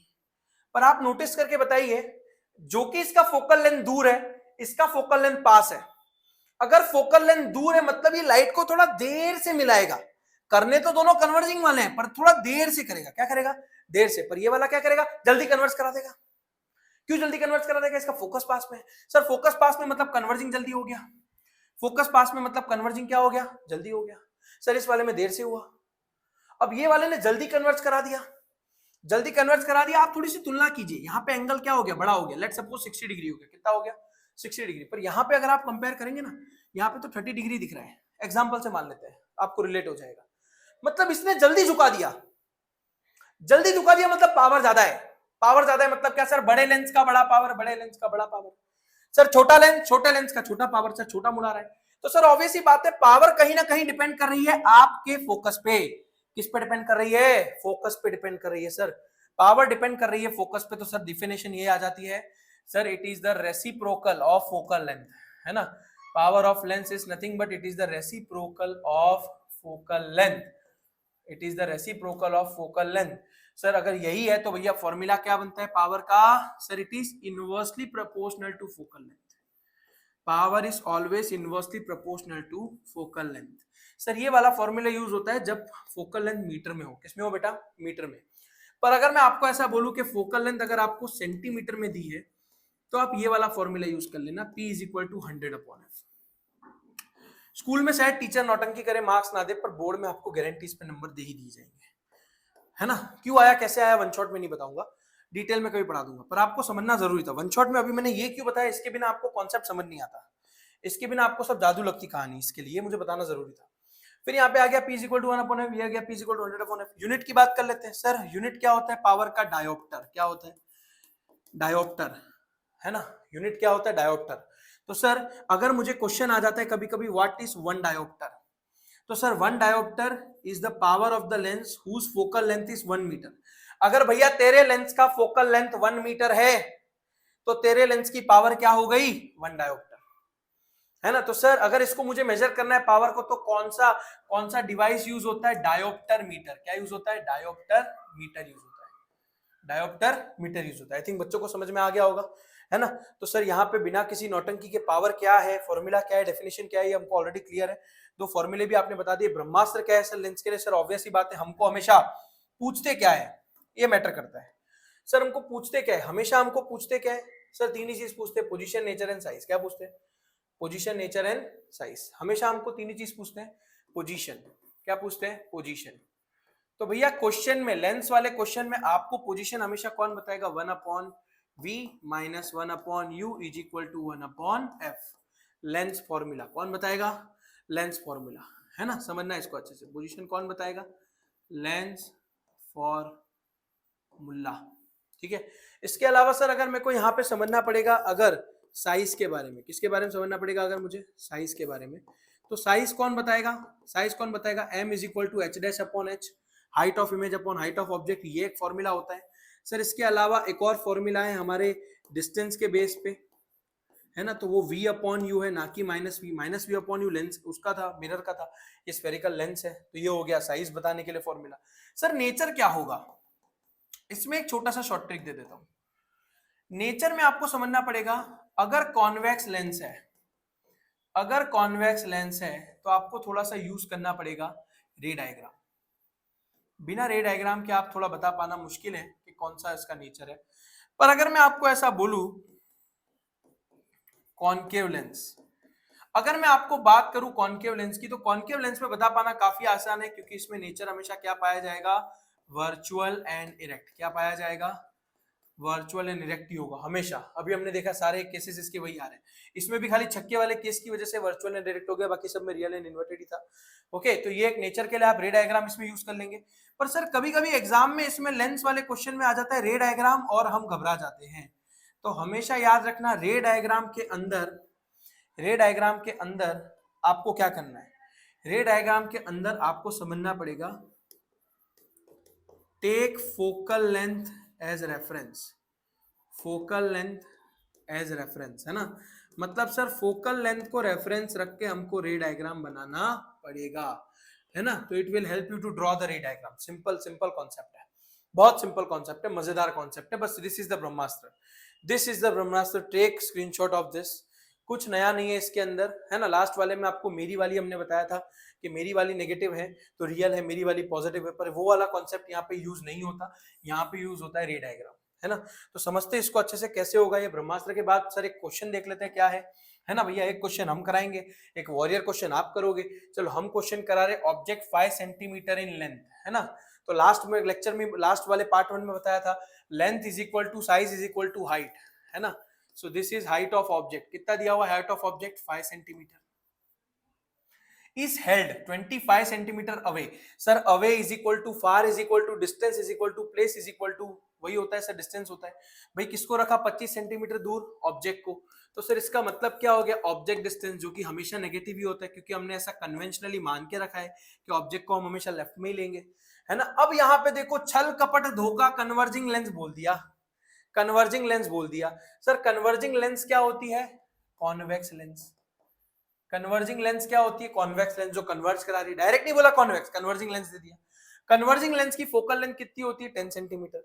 तो सर आप हमको ये भी बता दो फोकल लेंथ क्या है भैया, फोकट या नेगेटिव, फोकट या नेगेटिव, फोकट या फोकटियो, फोकटियो, फोको, फोको, फाको जे मारे छे, जो फाका मारता है ना, तो वो हमेशा नेगेटिव है, आपके पैसे खर्च कराएगा। लेकिन उसी के कंपेयर में अगर जो फोकल लेंथ आप देखेंगे कॉन्वेक्स की, तो वो हमेशा कैसी होने वाली है, पॉजिटिव। तो ऑब्वियस ही बात है sir, concave negative, convex positive. Okay, अगर मैं यहाँ पे ऐसा बोलूं कि नेगेटिव वाली जो होती है वो होती है डाइवर्जिंग की, किसकी होती है, डाइवर्जिंग की, डाइवर्जिंग लेंस। कॉनकेव कैसा होता है, डाइवर्जिंग। पॉजिटिव वाला क्या होता है, ये कन्वर्जिंग। तो अगर आप इतना सा भी अगर नोट्स बना रहे हो ना अच्छे से, तो आपके लिए इतना हेल्पफुल है। तो समझ जाओ, कन्वर्जिंग लेंस बोला यानी क्या हो गया सर, हमारा कॉन्वेक्स हो गया। सर उसकी फोकल लेंथ कितनी दी हुई है, सोचो फोकल लेंथ कितनी दी हुई है, 10 सेंटीमीटर। सर जो कि ये तो पॉजिटिव ही होता है, इसके लिए हम इसको पॉजिटिव लेंगे। अब बात करते हैं sir, draw the ray diagram and find the position size and nature. Sir सबसे पहले मुझे पोजीशन चाहिए, क्या चाहिए, पोजीशन चाहिए, position of image, position of image. कौन निकाल के देगा सर पोजीशन, ब्रह्मास्त्र में बताया था लेंस फॉर्मूला। क्या होता है sir lens formula, 1/v 1/u is equal to 1/f। Okay, तो सर यहाँ पे आ जाएगी lens formula 1/v। Sir v कितना है फाइंड करना है, u कितना दिया हुआ है सर, u ऑलरेडी दिया हुआ है माइनस का 25। ओके सर f कितना दिया हुआ है, f दिया हुआ है प्लस का 10। अब आप नोटिस करिए ये माइनस डिनोमिनेटर में, ऊपर जाएगा तो माइनस ही हो जाएगा, माइनस माइनस क्या हो जाएगा, प्लस। सर माइनस माइनस अगर प्लस हो जाएगा तो ये हो जाएगा प्लस का 25 will be equal to 1/10। Sir अब बताइए प्लस का 1/25 उधर जाएगा तो क्या हो जाएगा, वो हो जाएगा सर माइनस का 1/25। अब आप बताइए 25 और 10 में एलसीएम क्या है, ऐसा नंबर बताइए जो दोनों के टेबल में आता है। तो 25 का डबल कर दोगे तो कितना हो जाएगा 50, और 10 फाइजा कर दोगे तो भी कितना हो जाएगा 50, 50, है ना। लेकिन सर मैक्स का वही रूल आ गया, खाली नीचे नीचे करोगे तो चलेगा नहीं, ऊपर ऊपर भी करना पड़ेगा, मल्टीप्लाई। क्या करना पड़ेगा, मल्टीप्लाई करना पड़ेगा सर, बिना मल्टीप्लाई किए नहीं चलेगा, बिना मल्टीप्लाई किए नहीं चलेगा। तो मल्टीप्लाई करते हैं सर, मल्टीप्लाई करते हैं, 5 अंजा कितना हो जाएगा, 5 अंजा कितना हो जाएगा, 5 हो जाएगा। सेम उसी तरह से 2 अंजा कितना हो जाएगा, 2 हो जाएगा। नीचे कितना आ जाएगा सर, 10 5 जा 25 2 जा 50। सर ऑब्वियस ही बात है 1/v, 5 माइनस 2 कितना हो जाएगा 3, अपॉन में क्या है 50। सर दोनों को ऊपर लेके जाएंगे, सर v ऊपर आ गया 1 नीचे, तो सर यहाँ पे भी वही होगा, 50 ऊपर आ जाएगा और 3 नीचे। जब 50 को डिवाइड करेंगे 3 से तो थोड़ा सा टेबल आपको आना चाहिए यहाँ पे, है ना, कि सर 16 3 जा 48 होता है ना, तो 3 16 जा भी कितना होगा 48। तो कहीं ना कहीं यहाँ पे 16.6666 समथिंग आएगा, विच वी कॉल 16.67 सेंटीमीटर। बताओ मैंने सेंटीमीटर क्यों लिखा, क्योंकि सारे डिस्टेंस आपको किस में दिए हुए थे, सेंटीमीटर में दिए हुए थे, है ना। तो हमने भी यहाँ पे v कितना ले लिया, 16.67 सेंटीमीटर, है ना। थोड़ा कैलकुलेशन करने का टाइम नहीं, आप डिवाइड करना 50 डिवाइड बाय 3, 16.666 समथिंग आ जाएगा। फिर भी डिवीजन ना आए तो मुझे कमेंट कर देना, सेपरेट वीडियो बना दूंगा। 16.67 के बाद अगर आपको ये वैल्यू आ जाती है तो इससे आपको क्या मिल गया, आपका पोजीशन मिल गया। अब क्या चाहिए सर, साइज चाहिए, है ना। साइज चाहिए भाई, चड्डी बनियान की नहीं भाई, है ना, हमारे इस क्वेश्चन की। तो साइज कैसे मिलेगी, साइज के लिए आपको क्या दिया हुआ है, m. M is equal to क्या होता है, वी बाई यू। क्या होता है, v by u. Sir v कितना दिया हुआ है, सर वी आया मेरा 16.67, नहीं क्या लेने का, 50/3। क्या ले लेने का सीधा, वी क्या ले लेने का, 50/3। सर यू कितना दिया हुआ है, सर यू ये रहा माइनस का 25। कितना दिया हुआ है यू यहाँ पे, माइनस का 25। तो आप समझ जाइए यू कितना है यहाँ पे, माइनस का 25। सर ये 3 नीचे के भी नीचे है, कहाँ आ जाएगा, यहाँ पे आ जाएगा।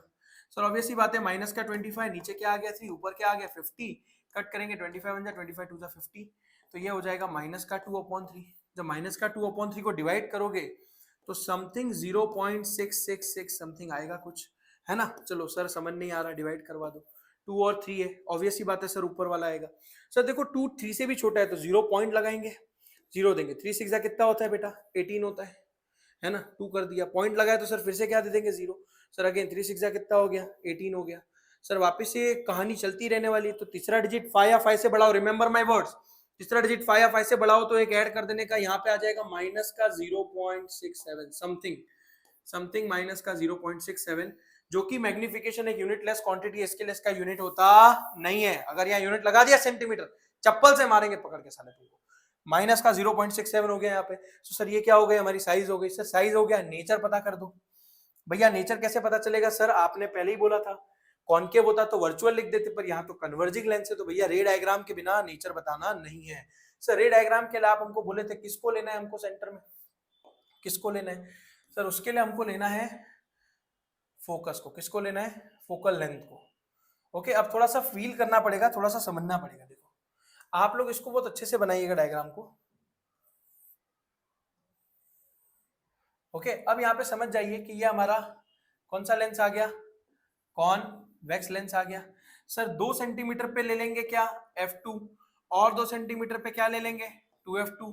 सेम उसी तरह से यहाँ पे 2 सेंटीमीटर पे क्या ले लो, f1, और 2 सेंटीमीटर पे क्या ले लो, 2f1। 2 से ज्यादा मत लेना, 3 ले लिया तो आपकी गलतियां ज्यादा दिखेंगी, 2-2 सेंटीमीटर पे ही लेना है। तो ये तो वही रे डायग्राम होगा जैसे मैंने प्रैक्टिस किया था। पर सर आपने जब बोला था रे डायग्राम बनाओ, तो किसको आपको सेंट्रिक लेना है, सर फोकल लेंथ को। कितनी है यहाँ पे आपकी फोकल लेंथ बच्चा, 10। तो ऐसा मान लो कि ये जो है भैया 10 है, लेकिन जो कि लेफ्ट साइड पे है तो इसको हम बोल देंगे -10। तो ये देखो 2f माने f का डबल, ये हो जाएगा -20। क्या हो जाएगा, -20। तो अगर सर मैंने यहाँ पे एक और पॉइंट लगा के 3f लिख दिया होता, अगर मैंने यहाँ 3f लिख दिया होता तो वो हो जाता -30। सेम उसी तरह से सर यहाँ पे क्या हो जाएगा, +10, यहाँ पे क्या हो जाएगा, +20। अब आप समझ जाइए ऑब्जेक्ट कहाँ पे था, अब आप समझ जाइए ऑब्जेक्ट कहाँ पे था। ऑब्जेक्ट सर 25 सेंटीमीटर की दूरी पे है, पर माइनस ये बता रहे हैं कि लेफ्ट साइड पे, कहाँ पे, लेफ्ट साइड पे। अब आप समझो लेफ्ट साइड पे -25, तो -10, -20, -30। सर -30 के कहीं ना कहीं बीच में यहाँ पे -25 होगा, इतू सा -25। यहाँ पे आपका ऑब्जेक्ट खड़ा है ना, ऑब्जेक्ट खड़ा है। तो सर ये तो वही केस आ गया बियॉन्ड 2f1। सर अभी अभी पढ़ाया बियॉन्ड 2f1, तो ऑब्जेक्ट की जो इमेज पोजीशन आने वाली है वो कहाँ आएगी, f2 और 2f2 के बीच में। ऐसा हमने पढ़ा था कि ऑब्जेक्ट अगर बियॉन्ड 2f1 होता है तो बिटवीन f2 एंड 2f2 आती है, पढ़ा था, करके भी देख लेते हैं क्या ऐसा सच में होता है कि नहीं। तो थोड़ा सा कलर थोड़ा सा चेंज करेंगे यहाँ पे बच्चों के लिए, रे के लिए, है ना। तो ये आपका ऑब्जेक्ट खड़ा हो गया। रेवन क्या बोलती है, आऊंगी पैरेलल। क्या बोलती है, आऊंगी पैरेलल। आफ्टर रिफ्लेक्शन कैसे पास हो जाऊंगी, फोकस से। ये क्या बोलती है रे3 में, आऊंगी ऑप्टिकल सेंटर से, जाऊंगी भी ऑप्टिकल सेंटर से। तो जब ये यहाँ पे गई तो देखो आपका रे डायग्राम बन गया, ये बन गई आपकी इमेज, ये डैश बी डैश। क्या आपको इमेज जबरदस्ती मिलानी पड़ी या खुद से मिल गई, सर खुद से मिल गई। खुद से मिल गई तो नेचर क्या हो गया, खुद से मिल जाने वालों का नेचर क्या हो जाता है, real and inverted, real and inverted, बिल्कुल। और इसमें एक गलती कर दी सर आपने, एरो नहीं बनाया, एरो नहीं बनाया तो मस्त सम करने के बाद भी हाफ मार्क कट जाएंगे। देखो कितना सिंपल सम है, बोला था रे डायग्राम बनाना है, सर बना दिया। पोजीशन ले भैया ले ले, कितनी आई यहाँ पे, प्लस की आई, बराबर। अब आप खुद लगा लो यहाँ पे कॉन्सेप्ट, v की वैल्यू पॉजिटिव है, सिर्फ ये बताओ कि जो v की वैल्यू पॉजिटिव होती है तो x एक्सिस पे पॉजिटिव कहाँ होता है, लेफ्ट होता है कि राइट होता है। तो आज से आप समझ गए कि सर जब भी v की वैल्यू राइट साइड आएगी कॉन्वेक्स लेंस में, ब्रह्मास्त्र अपडेटेड है ना, कि सर रे डायग्राम आपने लिखा था तब क्यों नहीं बताया, क्योंकि जब तक फील नहीं करोगे नहीं समझ में आएगा। अगर v की वैल्यू पॉजिटिव है बच्चों तो आप समझ जाना इमेज इज रियल, पर अगर यही v की वैल्यू नेगेटिव आ गई तो समझ जाना इट इज वर्चुअल। वर्चुअल है ना, मिरर में उल्टा होता था, मिरर में राइट साइड वर्चुअल थी, लेफ्ट साइड रियल थी, यहाँ पे उल्टा है, यहाँ पे राइट साइड आएगी तो रियल है, लेफ्ट साइड आएगी तो वर्चुअल है। तो अगर v की वैल्यू नेगेटिव है तो वर्चुअल इमेज आती है, v की वैल्यू पॉजिटिव है तो रियल इमेज आती है। किसके लिए सर, कॉन्वेक्स के लिए। कॉन्केव में तो फिक्स है कि वर्चुअल आती है। ओके, तो आई होप बच्चों को समझ में आ गया होगा क्या शॉर्ट ट्रिक सर ने दी है यहाँ पे, क्या रे डायग्राम समझाया सर, मजा आ गया एकदम। ये नेगेटिव होता है, पॉजिटिव होता है, पॉजिटिव। अब आप सोचो हमारे v का आंसर क्या आया था, हमारे v का आंसर क्या आया था, 16.67 आया था, है ना। 16 या 17 नंबर आपको लग रहा ही है सर, ऑब्वियस ही बात है, जो 16 है वो 10 और 20 के बीच में ही तो आता है, तो हमारी इमेज भी देखो इनके बीच में ही तो आई है, 16.67 बीच में ही आएगा, तो देखो इमेज भी बीच में आई है। तो इस तरह से आप समझ जाओ कैसे इसको बनाना है। मैंने एक क्वेश्चन उठाया है समझाने के लिए, आप ऐसे और भी क्वेश्चन कर सकते हो। अब आगे बढ़ेंगे वॉरियर क्वेश्चन के लिए। अगर तू वॉरियर है तो इस क्वेश्चन को तेरे को खुद से करना ही पड़ेगा, वरना सब ज्ञान जीरो है भैया, करके जा, कल यही तेरे एग्जाम में आ गया तो समझो कॉन्केव लेंस, कॉन्केव लेंस बोल दिया तो सब तुरंत ही समझ गए कि फोकट या नेगेटिव है। कितना है भैया फोकल लेंथ, 15 सेंटीमीटर। सर उतनी हेल्प कर देंगे, बाकी देखो खुद करना है। फॉर्म्स एंड इमेज, ये इमेज बना रहा है, ये इमेज बना रहा है सर, ऑब्वियस ही बात है ये जो इमेज बनाता है वो हमेशा वर्चुअल होती है, वर्चुअल वाली इमेज हमेशा लेफ्ट साइड आती है, लेफ्ट साइड आती है तो हमको इसको नेगेटिव लेना पड़ेगा, नेगेटिव लेना पड़ेगा, है ना। तो सर यहाँ पे ब्रह्मास्त्र में हमको ऑलरेडी पता चल गया कि सर अगर कॉन्केव लेंस होगा, कॉन्केव लेंस होगा तो हमेशा v की वैल्यू कैसी लेनी है मुझे, नेगेटिव। कैसी लेनी है बच्चा, नेगेटिव। तो लगभग लगभग हमने ब्रह्मास्त्र को बहुत अपडेट कर दिया है। फिर से एक बार इसका स्क्रीनशॉट ले लो, फिर से स्क्रीनशॉट ले लो जी, बिल्कुल बिल्कुल, मोस्ट इंपॉर्टेंट मोस्ट जरूरी। डाइवर्जिंग कन्वर्जिंग भी हमने लिख दिया है यहाँ पे, हो गया। तो जैसे जैसे आप पढ़ते जाओगे समझते जाओगे आपको आइडिया आता जाएगा। सर उसके बाद क्या बोला है, how far is the object, far माने पोजीशन पूछिए, बताओ ऑब्जेक्ट कितना दूरी पे है, लेंस फॉर्मूला लगाओगे तो आ जाएगा। सर फोकल लेंथ को सेंटर में रखेंगे, फोकल लेंथ को रेफरेंस लेंगे तो रे डायग्राम भी बन जाएगा। कमेंट करके इसका आंसर बता देना अगर आपका आंसर आया तो, ठीक है। इतनी शिद्दत दिखाओ बेटा। अब आ जाओ एक जोरदार क्वेश्चन करते हैं पावर पे बेस्ड, है ना। लास्ट में आपको फाइंड क्या करना है, पावर। पर इतना आसान क्वेश्चन नहीं है, बड़ा टिपिकल क्वेश्चन है, मजा आएगा, जोरदार है। कॉन्वेक्स लेंस बोला है, बोल रहा है कैसी इमेज बनाता है, रियल एंड इन्वर्टेड। अब इतना वर्ड दिया आप समझ गए, इमेज कहां आ रही है, राइट साइड आ रही है, इमेज कहां आ रही है, राइट साइड आ रही है। सर इमेज अगर राइट साइड आ रही है इसका मतलब मेरा v जो भी होगा वो पॉजिटिव होगा, क्या होगा, पॉजिटिव होगा, इतना तो पता चल गया। सर जो भी कॉन्वेक्स लेंस से जो रियल इमेज बना रहा है कितने डिस्टेंस पे आई है वो, 50 सेंटीमीटर पे। कितने आई है, 50 सेंटीमीटर पे आई है, राइट साइड है तो सर राइट साइड तो पॉजिटिव होता है। Okay, from it where is the needle place in front of convex lens, है ना। अब निडल यहाँ पे क्या हो गई बेटा, आपकी ऑब्जेक्ट। आपकी ऑब्जेक्ट कौन है यहाँ पे, निडल। ऑब्जेक्ट बस हो सकती है, निडल हो सकती है, कोई भी हो सकता है। तो ऑब्जेक्ट यहाँ पे निडल है, उसको इन्होंने क्या किया, कॉन्वेक्स लेंस के फ्रंट पे रखा है, तब जाके इमेज क्या है, equal to the size of object, equal to the size of object, equal to the size of object. Most important case यहाँ पे दे दिया कि सर बिल्कुल इक्वल आई है। अगर मैं बोलूं कभी भी साइज इक्वल आई है तो मैग्निफिकेशन हो जाता है 1, मैग्निफिकेशन हो जाता है 1, मैग्निफिकेशन हो जाता है 1। और बच्चों को इतना लिखते ही पता चल गया कि साइज अगर इक्वल आई है तो 1 हो गया। हमने लास्ट लेक्चर भी कॉन्केव मिरर में किया था, साइज 3 टाइम्स है तो m को 3 लिया था, रियल इन्वर्टेड दी थी तो नेगेटिव लिया था। पर यहाँ पे आप क्वेश्चन को समझो कि यहाँ पे जो ऑब्जेक्ट को निडल को रखा उन्होंने यहाँ पे, उसकी साइज बिल्कुल इक्वल है, यानी m इज इक्वल टू 1 है ना sir. m is equal to 1 है तो यहाँ से आप समझ जाइए m का फॉर्मूला क्या होता है, m होता है v बाई u।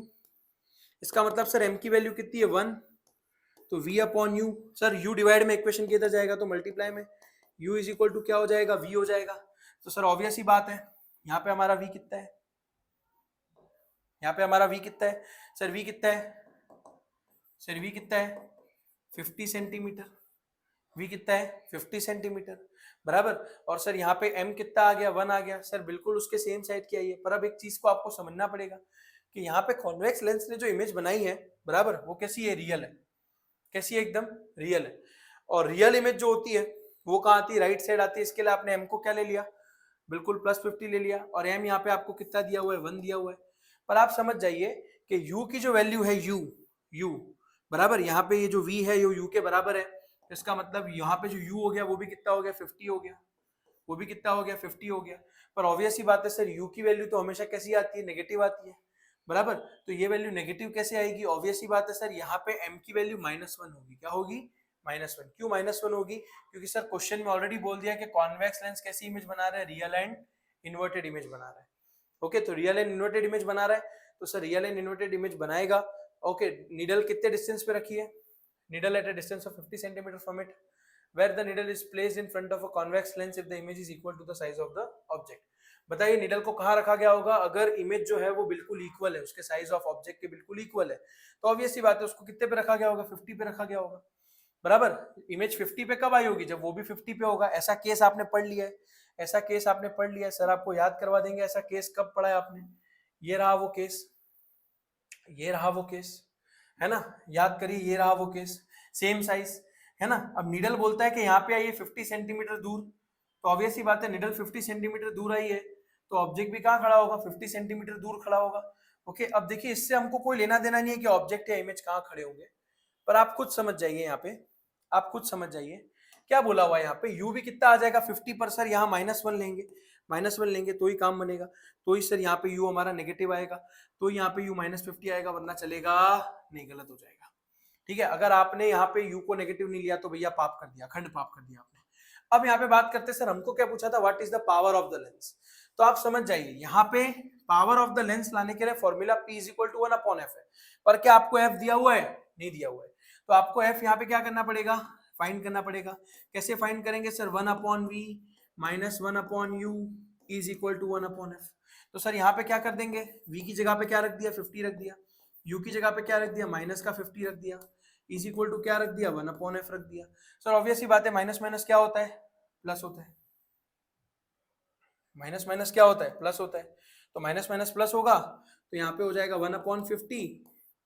सर यहाँ पे भी कितना हो जाएगा, 1/50 इज इक्वल टू क्या हो जाएगा, 1/f। सर दोनों की मम्मी पहले से ही सेम है, पहला ऐसा क्वेश्चन है जहाँ पे सेम है, तो सर यहाँ पे दोनों के नीचे क्या आ जाएगा, 50, 1 + 1 कितना हो जाएगा, 1 + 1 कितना हो जाएगा, ऑब्वियस ही बात है सर 2 हो जाएगा, 2/50 is equal to 1/f। Sir obvious ही बात है 2 1 जा 2, 2 25 जा 50 कट हो जाएगा। सर यहाँ पे f कितना आ जाएगा, सर 25 को ऊपर ले जाओ, f को भी ऊपर ले जाओ, f आ जाएगा 25। सर पहले ही पता है कि यहाँ पे लेंस कौन सा है, कॉन्वेक्स, फोकट या पॉजिटिव होता है, तो देखो f पॉजिटिव ही आया है, इसका मतलब हमने जो किया है वो आंसर बिल्कुल राइट है, बिल्कुल करेक्ट है, बिल्कुल करेक्ट है। बोलो इसमें कोई दिक्कत है बच्चों को, तो f आ गया 25। अगर आपको दिमाग लगा के करना था तो आप डायरेक्ट दिमाग लगा के भी कर सकते थे, अगर ये क्वेश्चन एमसीक्यू में आता तो आपको क्या ट्रिक करनी है मैं आपको बता देता हूँ।